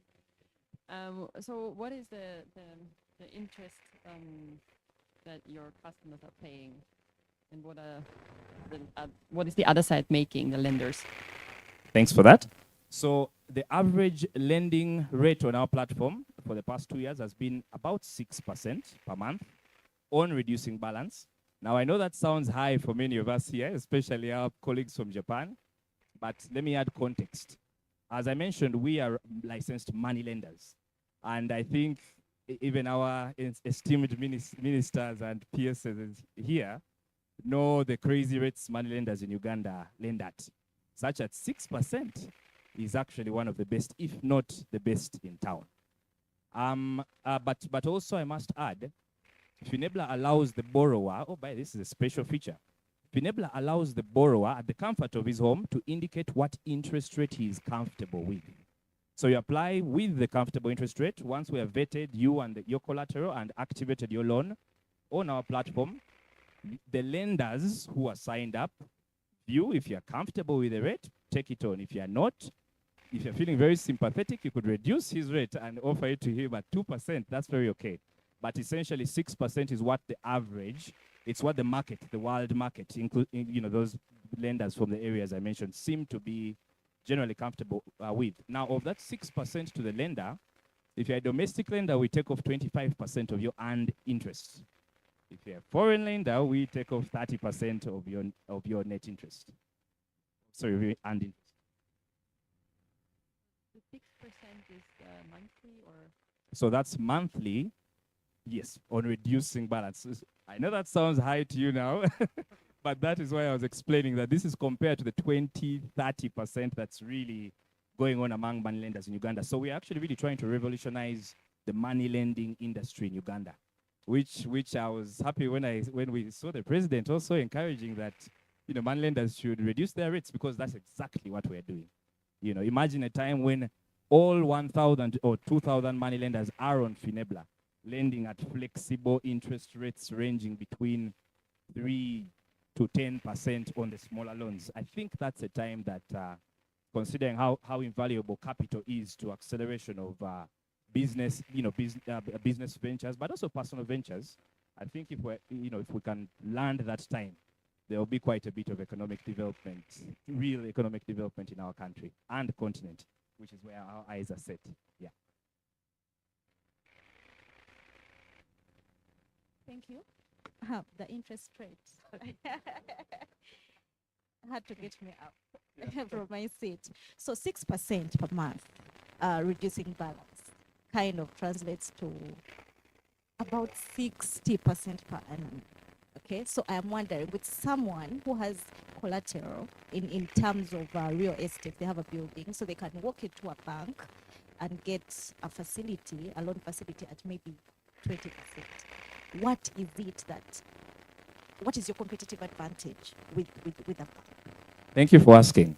So as part of our strategies for expansion, we not so recently started our application to secure a bank loan to boost our, the $1 million I requested for, or I placed in our ask actually to boost our direct loans, to enable us to lend at a lower rate and really to boost our revenues.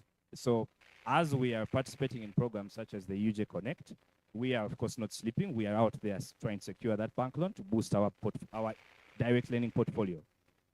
Now, I won't mention the bank, but what I will mention is we have spent thus far 7 months trying to apply for that loan. Keep in mind, we have perfect collateral and we have good cash flows. I've just taken you through them. And yet still, hey, now bring this, hey, now that, hey, now the valuation, hey, now this. We have, but many of us in here have tried to borrow from banks. We know the hassle. Finebla, 1 week you have your cash. And not because we don't pay attention to the things the banks pay attention to, but I think because we are truly dedicated to creating a solution that grants people quicker, convenient access to flexible solutions. Yeah. And but also I'll mention about 75% of Ugandans actually can't qualify for bank loans because either they don't have the sufficient collateral, sufficient collateral, or sufficient cash flows. Now, as money lenders, so in Uganda we have a pyramid of as far as the finance sector is concerned. We have tier 1 at the top, the commercial banks. Tier 2, where you have the investment banks, but those mostly lend to other corporations like government. We have tier 3, the microfinance institutions. And then at the grassroots is where we have tier 4, where money lenders, investment clubs, SACCOs, and the likes are. So just with that picture, you do realize we are literally the grassroots entry point for the average Ugandan to access finance after he has exhausted all the funds from his family and friends. Once you are tired of lending your son money, and fools. Oh yeah, I forgot the fools. But once you're done being a fool as a parent to your child, one day you're going to tell them, you know what, me, I'm done. But guess what? Every business has a chance to succeed. It just needs time. But that time equals money. You will run out of, few businesses succeed at the point of borrowing from their family and friends. They need it to go to the next level. That's where tier 4 comes in. That's where money lending comes in. It's going to be hard for them to go straight to tier 1. So let them come start with us, who are willing to take a bit of risk, hence the higher interest rate. We tune them a bit. And now, as EFL, the company behind Finebla, there's something interesting. I'm so sorry, I know I'm taking too much time, but this is important. There's an interesting almost experiment, not even experiment because it wasn't intentional. Last year, we lent about 60 million shillings of our money to a certain coffee trader. He's in the business of procuring coffee and exporting it. And he earns a margin in between there. We lent it to him. Nothing became of it. Later, we discovered he spent it on just paying debts and that kind of thing. Now, this year, because we believed in his business, we lent him again a little more money, but this time I went with him directly into the market and handled the financial element of his entire transaction. Long story short, we came back with a 3.5 million profit in 1 week. Now, why am I bringing that up? That's just to show that one of the problems we have in Uganda is financial discipline, such that if empowered, we can do more of what we did for that coffee farmer, and as a result, clean up, the borough atmosphere in our country. Okay, thank you very much. Hopefully after this, you will remember that the easiest place to get a loan is the 4 Fs. Friends, family, fools, and finabler. All right, so that is the 4 companies that are pitching today. Let's give them one really big round of applause. The judges will be sending their scores to a secret email address right after this, and we will be retiring over to the room over there. Meanwhile, we would be absolutely remiss if, as the UJ Connect students and team, we didn't thank the guests of honor and the judges. And we would like to say this in Japanese before I head out and hand it back to Brandy. It comes in 2 parts. The first part is arigato. Arigato. Let's say that one more time. 1, 2, 3. Arigato. And the second part is nyo nyo nyo. Thank you very much. Brandy. Ladies and gentlemen, another big round of applause for Jun-san.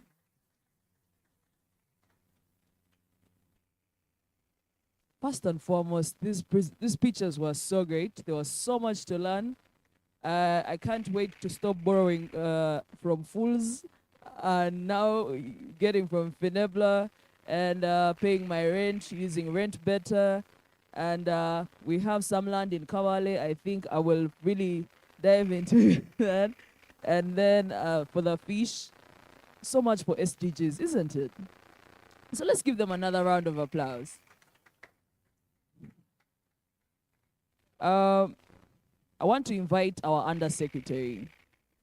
Members of the UJ Connect program, all of us are son something. There's Shali-san, there's Flavia-san, there's Brandy-san.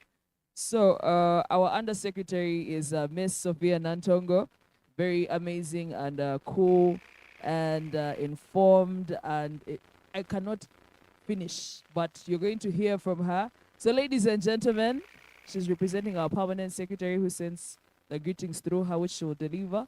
Let's put our hands together for Miss Sophia-san.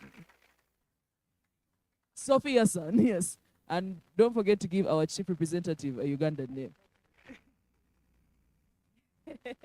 Good afternoon, ladies and gentlemen. Our Honorable Minister and the Ambassador Uganda to Japan. I want to take this opportunity to thank the innovators. Thank you so much. It's been very, very enlightening.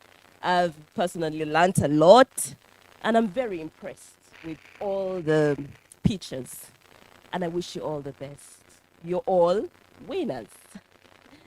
So I bring apologies and greetings from the Permanent Secretary of the Ministry of ICT and National Guidance, Dr. Amina Zawede, who would have loved to be here today, but unfortunately she's currently attending a meeting of all accounting officers, a compulsory meeting of all accounting officers at the Ministry of Finance, Planning and Economic Development.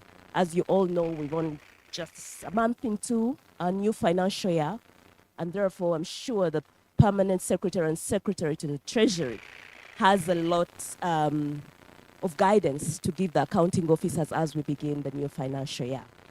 She sends me here today, and I will read out her speech verbatim. And she wishes all the innovators all the best. His Excellency, the Japanese Ambassador, here represented by the Deputy Ambassador, the Honorable Minister of State for ICT, whom we proudly call Mama at the ministry. She's a mother to all of us, always giving out some advice, a tip, every now and again. The JICA Chief of Party, the representatives of other ministries and government agencies, the media, distinguished guests, ladies and gentlemen. I am honored to be here today to acknowledge the incredible journey of Uganda, Ugandan tech entrepreneurs resulting from mentorship through UJ Connect. The foundation of our efforts as a group here today are the 5 pillars of the Uganda 2023 Digital Transformation Roadmap. All the ICT sector initiatives are supported by their pillars. They are infrastructure and connectivity, cybersecurity, data protection and privacy, digital services, digital skills, innovation, and entrepreneurship.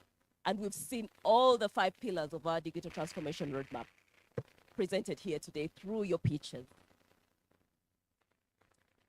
I start by recognizing the digital infrastructure achievements and advancements that made this mentorship program possible.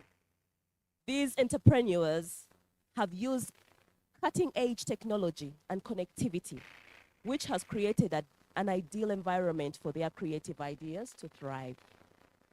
With the help of the industry-specific resources and the UJ Connect mentorship curriculum, which the permanent secretary launched in July. It's very difficult to give it.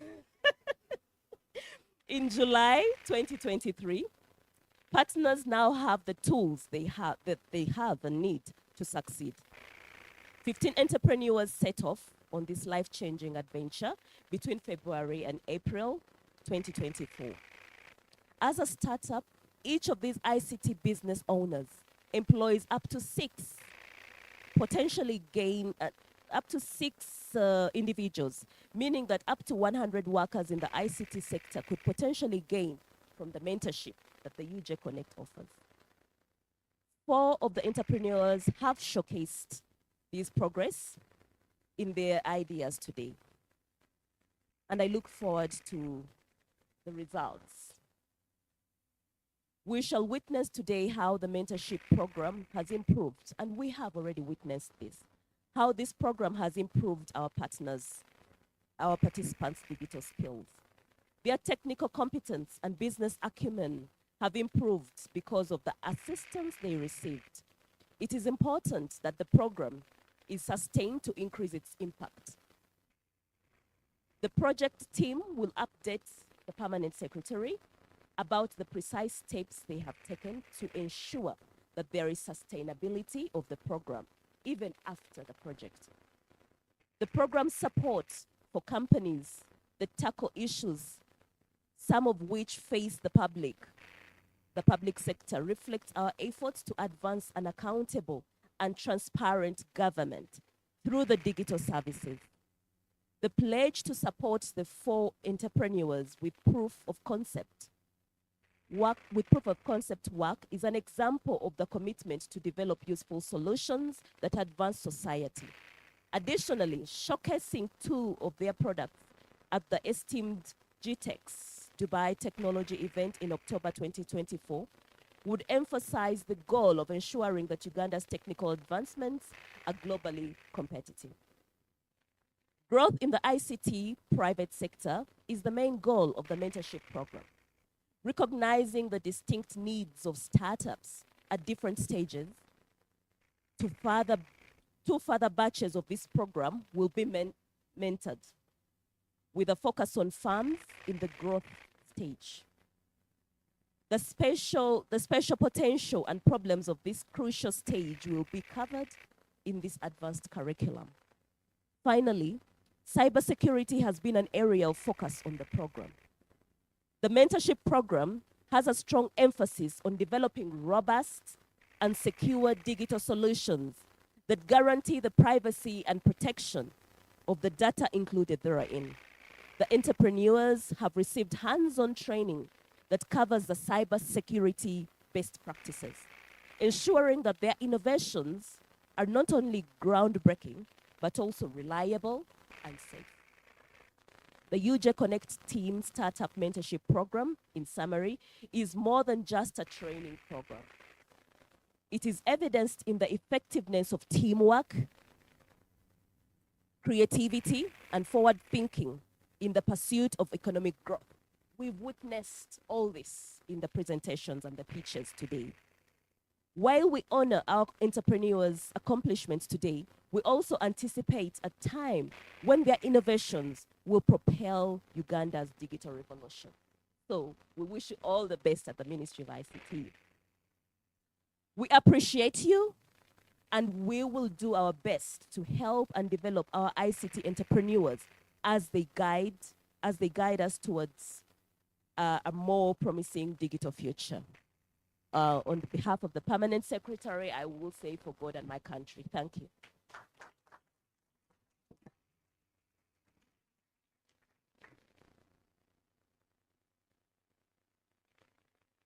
Let's put our hands together for our Undersecretary.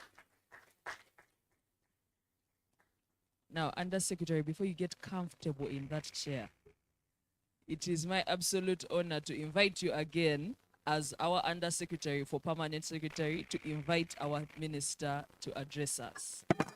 Sorry, it's okay. So this is the part I've been looking forward to.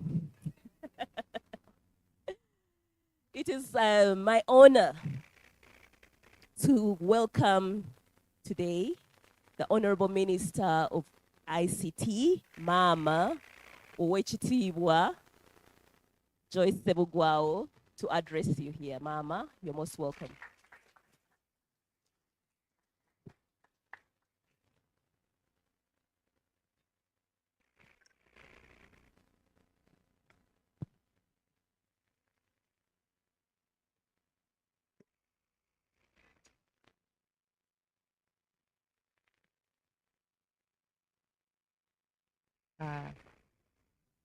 Before I read my statement, let me also take the opportunity of congratulating the innovators for their presentation, which was very exciting. Congratulations, and we wish you all the best. As she said, I think you are all winners. Your Excellency, the Japanese ambassador, the JICA Chief of Party, the Undersecretary, representing the Permanent Secretary, the Undersecretary representing the Permanent Secretary, the media, ladies and gentlemen, good afternoon to you all. Distinguished guests, esteemed colleagues, I don't think they are here, potential entrepreneurs and representatives from JICA, I warmly welcome you all. Today's UJ Connected Demo Day marks a significant milestone in our nation's solid commitment to development of a strong tech startup ecosystem. It's a testament to the collective effort of our government, industry leaders, and international partners in JICA who share our vision of a thriving Ugandan tech sector.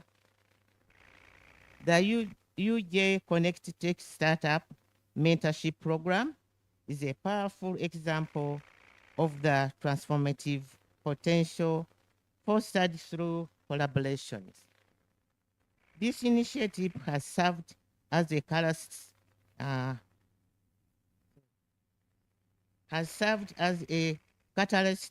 nurturing the ideas of young minds filled with innovation.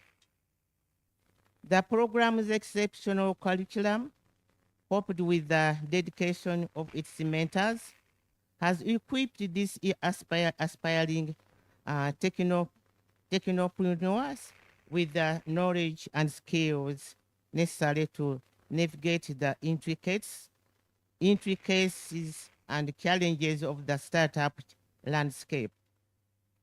We have witnessed the impact firsthand. The program's commitment extends beyond mentorship. It raises practical application. 4 entrepreneurs received proof of concept support, and 2 will have the opportunity to showcase their developments at the prestigious GTEx Technology exhibition in October 2024. Furthermore, With the invaluable support of JICA, that is Japan International Cooperative Agency, we look forward to expanding our reach beyond Uganda's borders. By identifying a leading region hub, we aspire to create a collaborative ecosystem that fosters innovation and entrepreneurship across East Africa. This region expands will empower technopreneurs across the continent and create valuable cross-borders partnership and knowledge exchange, fostering a more vibrant and dynamic region tech scene. The government of Uganda remains steadfast in its belief that ICT is a powerful driver of economic growth. It creates employment opportunities for our youth, fuels innovation, and it drives our nation's socio-economic transformation. The UJ Connect program embodies this vision. It stands a testament to the success of public-private partnership, international collaboration, and a shared commitment to empowering the next generation of Uganda tech leaders. Today's day celebrates resourcefulness, dedication, and the boundless potential of our nation's young minds. Let us draw inspiration from the journeys of these talented entrepreneurs. They are not just building business, but laying the foundation for a brighter and future for Uganda's tech sector. With continued collaboration and investment, we can nurture a vibrant tech ecosystem that fuels Uganda's journey towards a brighter, more prosperous future. I thank you all. May God bless you all.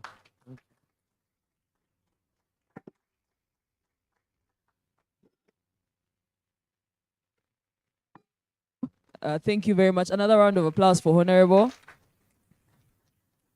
Honorable, it's my singular honor to welcome you to welcome our Deputy Ambassador of Japan to Uganda. Let me take the opportunity of welcoming the Ambassador of Japan to address you. Thank you. You are welcome.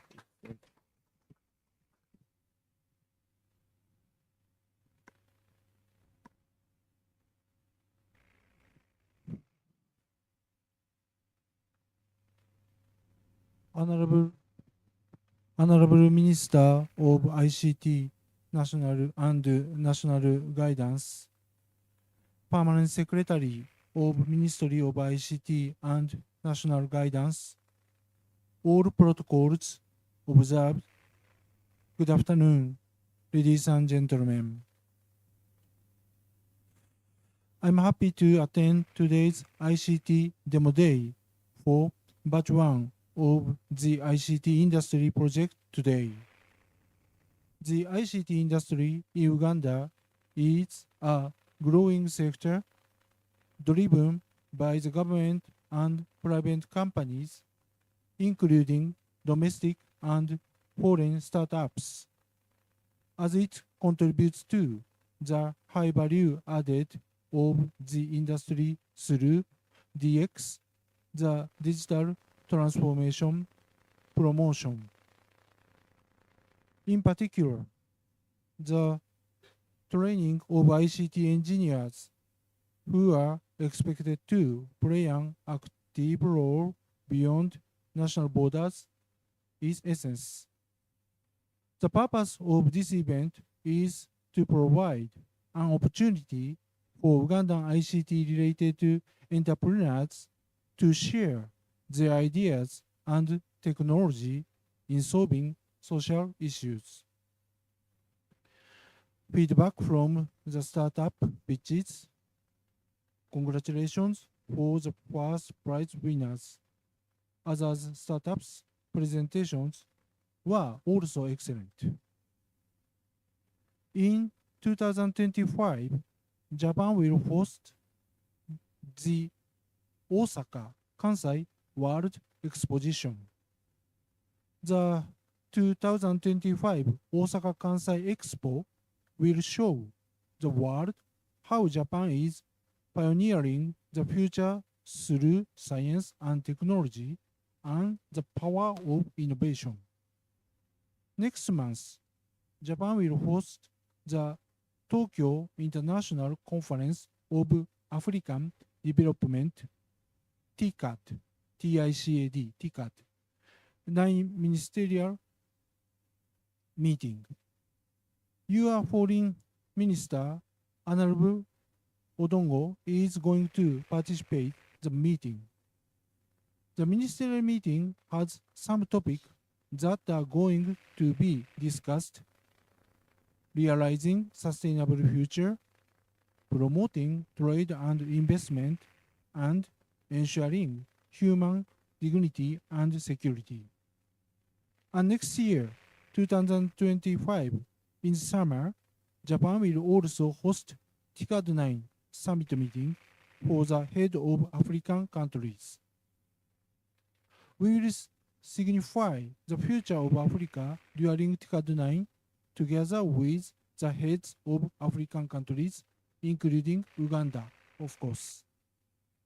The seeds of this great innovation lie within you.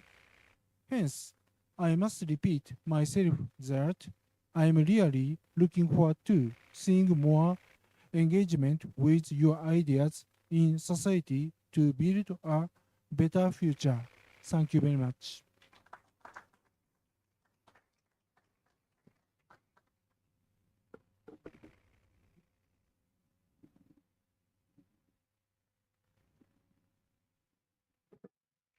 Ladies and gentlemen, a round of applause for our Deputy Ambassador. All right. So the moment has come. The moment we have waited for has come. It has come to my attention that there are two judges who have not yet handed in their results. And I'm looking at them. I hope they're not looking at me. Now you are looking at me. Have you sent? Aha. So everything is ready now. Johnson. Is everything ready now? Okay.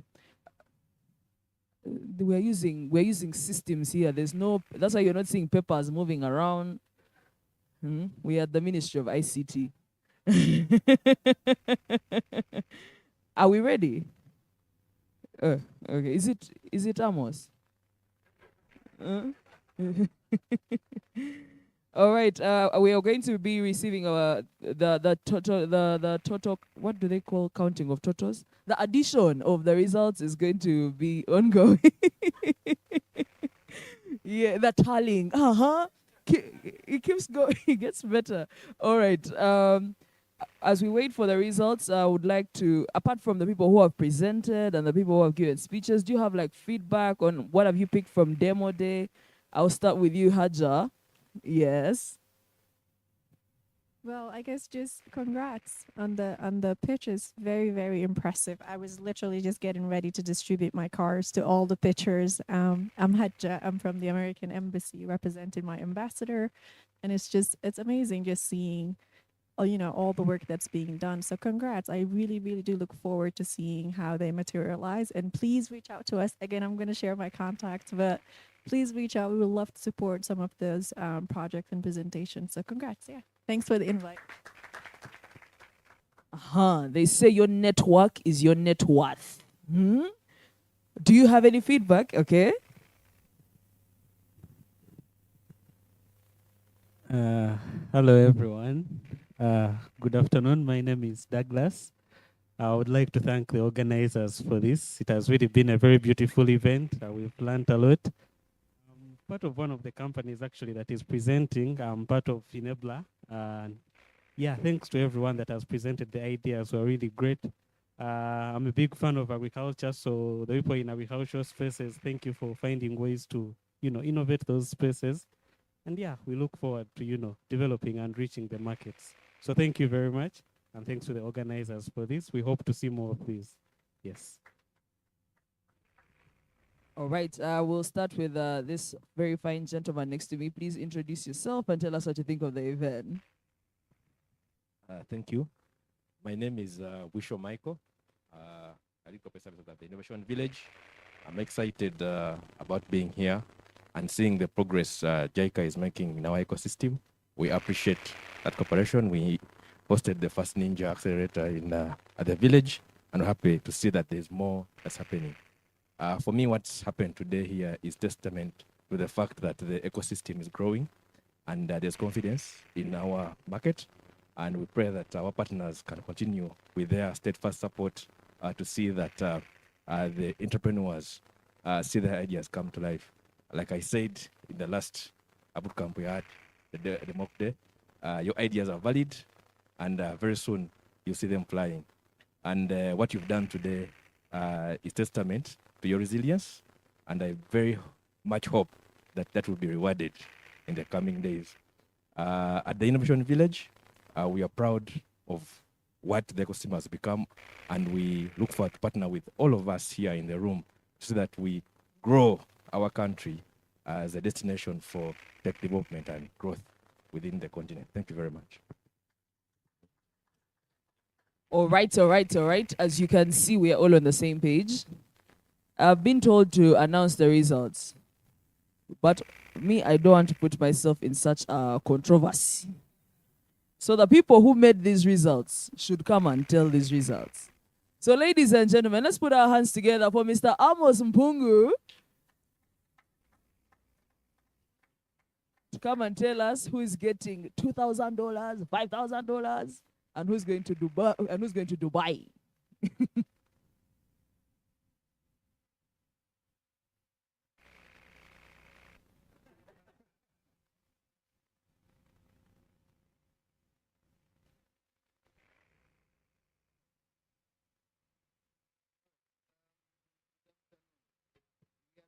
Lunch time, actually. Brandy, you have lunch for the people. Oh, she has run away. So just in case I make sure I don't stand between you and your lunch. I'm usually not good at drum rolls. So I'll just go as the results say. Number 4, first of all, I think as mentioned, not sound like a kindergarten teacher, but we are all winners. We are all winners. So number 4 is T-Wave.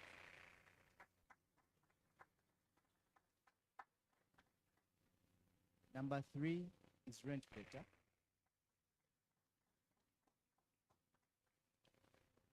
Number 2 is Finebla. And I guess it's lunchtime. I think all of us were hungry. We're all thinking about food security. Evelyn. As regards to the consequences of which position you have received, I don't have that information. My job was to announce the winner position. Thank you very much. Over to you back now.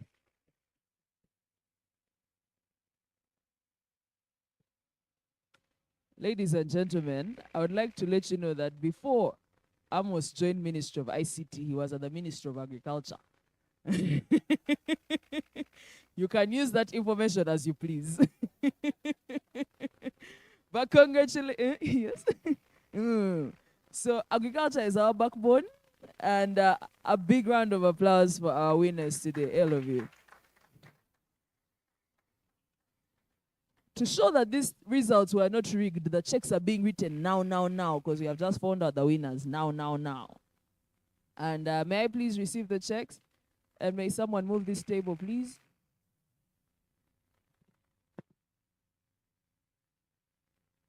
So our ambassador, deputy ambassador, minister of state for ICT, and our undersecretary are the ones going to give out these awards. I'm waiting for them to get here. And then after that, we can move on. May we please have someone to move this table?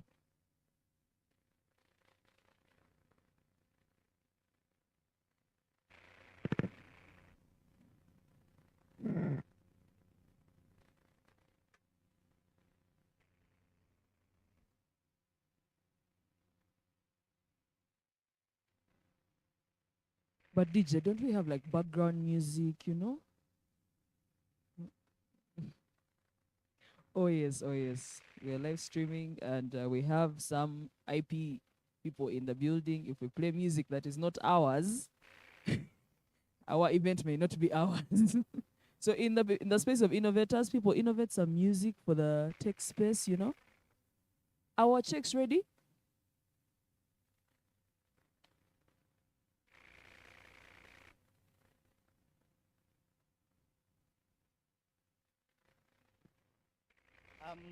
Ladies and gentlemen, I've been given another assignment. As I mentioned, I didn't want to sound like a kindergarten teacher, and indeed I wasn't.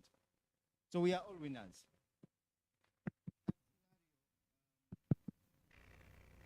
Everyone goes out with something. I'm going to request the permanent secretary to come and present this check to our fourth podium winner, T-Wave.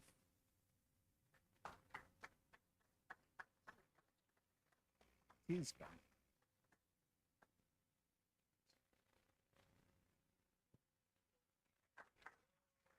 $2,000.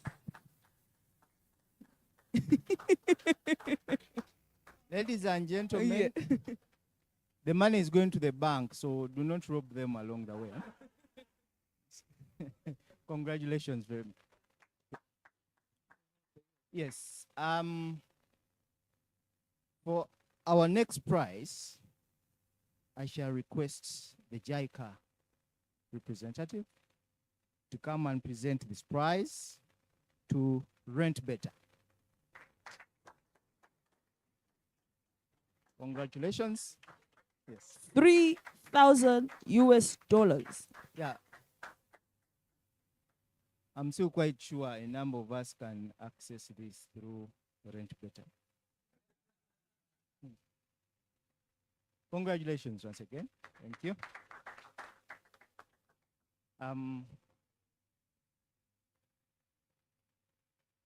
Yes. Yes. Finebla. Honorable Minister.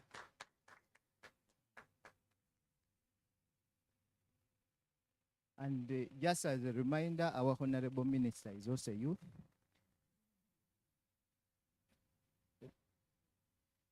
Yes. $4,000, Honorable. Yes. Congratulations, Finebla. Yes. Yeah. Please don't lose the family and friends. But let them come last. Let Finebla be number one. And lastly, I'm going to request our ambassador to come and present his final prize to Everland.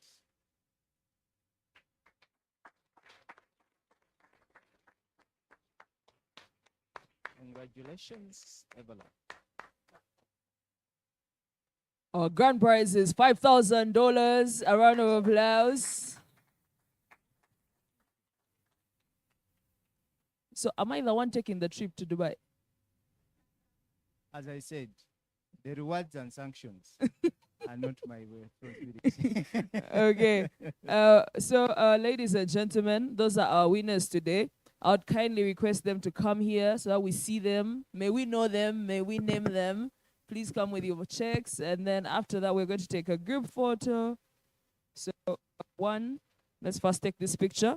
Then after that, you'll be joined by the minister, the undersecretary, the ambassador, and the chief representative. Hold them in a technical way.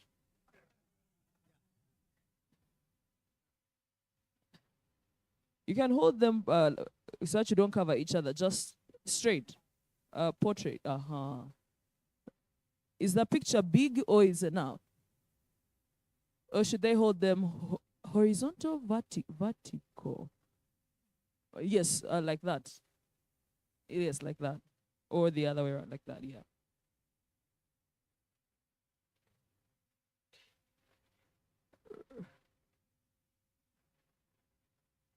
Like that. Please copy from yours. Finabla. Okay. 3, 2, 1, say cheese. All right. I would like to invite Undersecretary and Honorable Minister, Honorable Sebugao, and our ambassador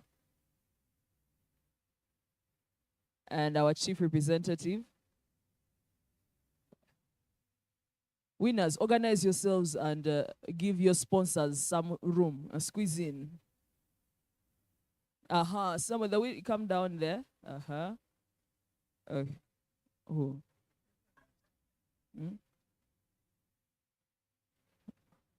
Yes. Like that. Okay. 3, 2, 1, say cheese. Ladies and gentlemen, a round of applause to our winners today. All right. Let's take our seats. Let's all take our seats.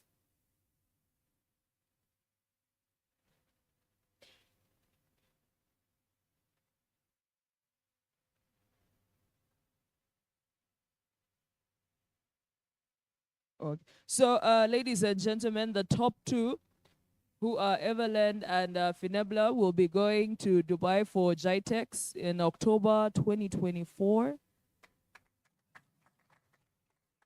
Congratulations. When they ask you for a +1, I have a passport and all those things. But thank you very much for coming. My name is Brandy Valentine Azere. I've been your host today. And have a great afternoon.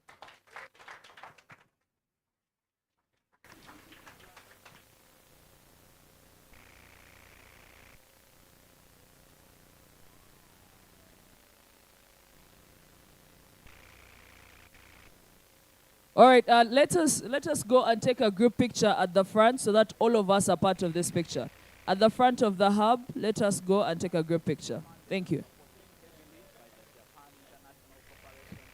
Come with your checks and very increasingly committed to the startup ecosystem of Uganda.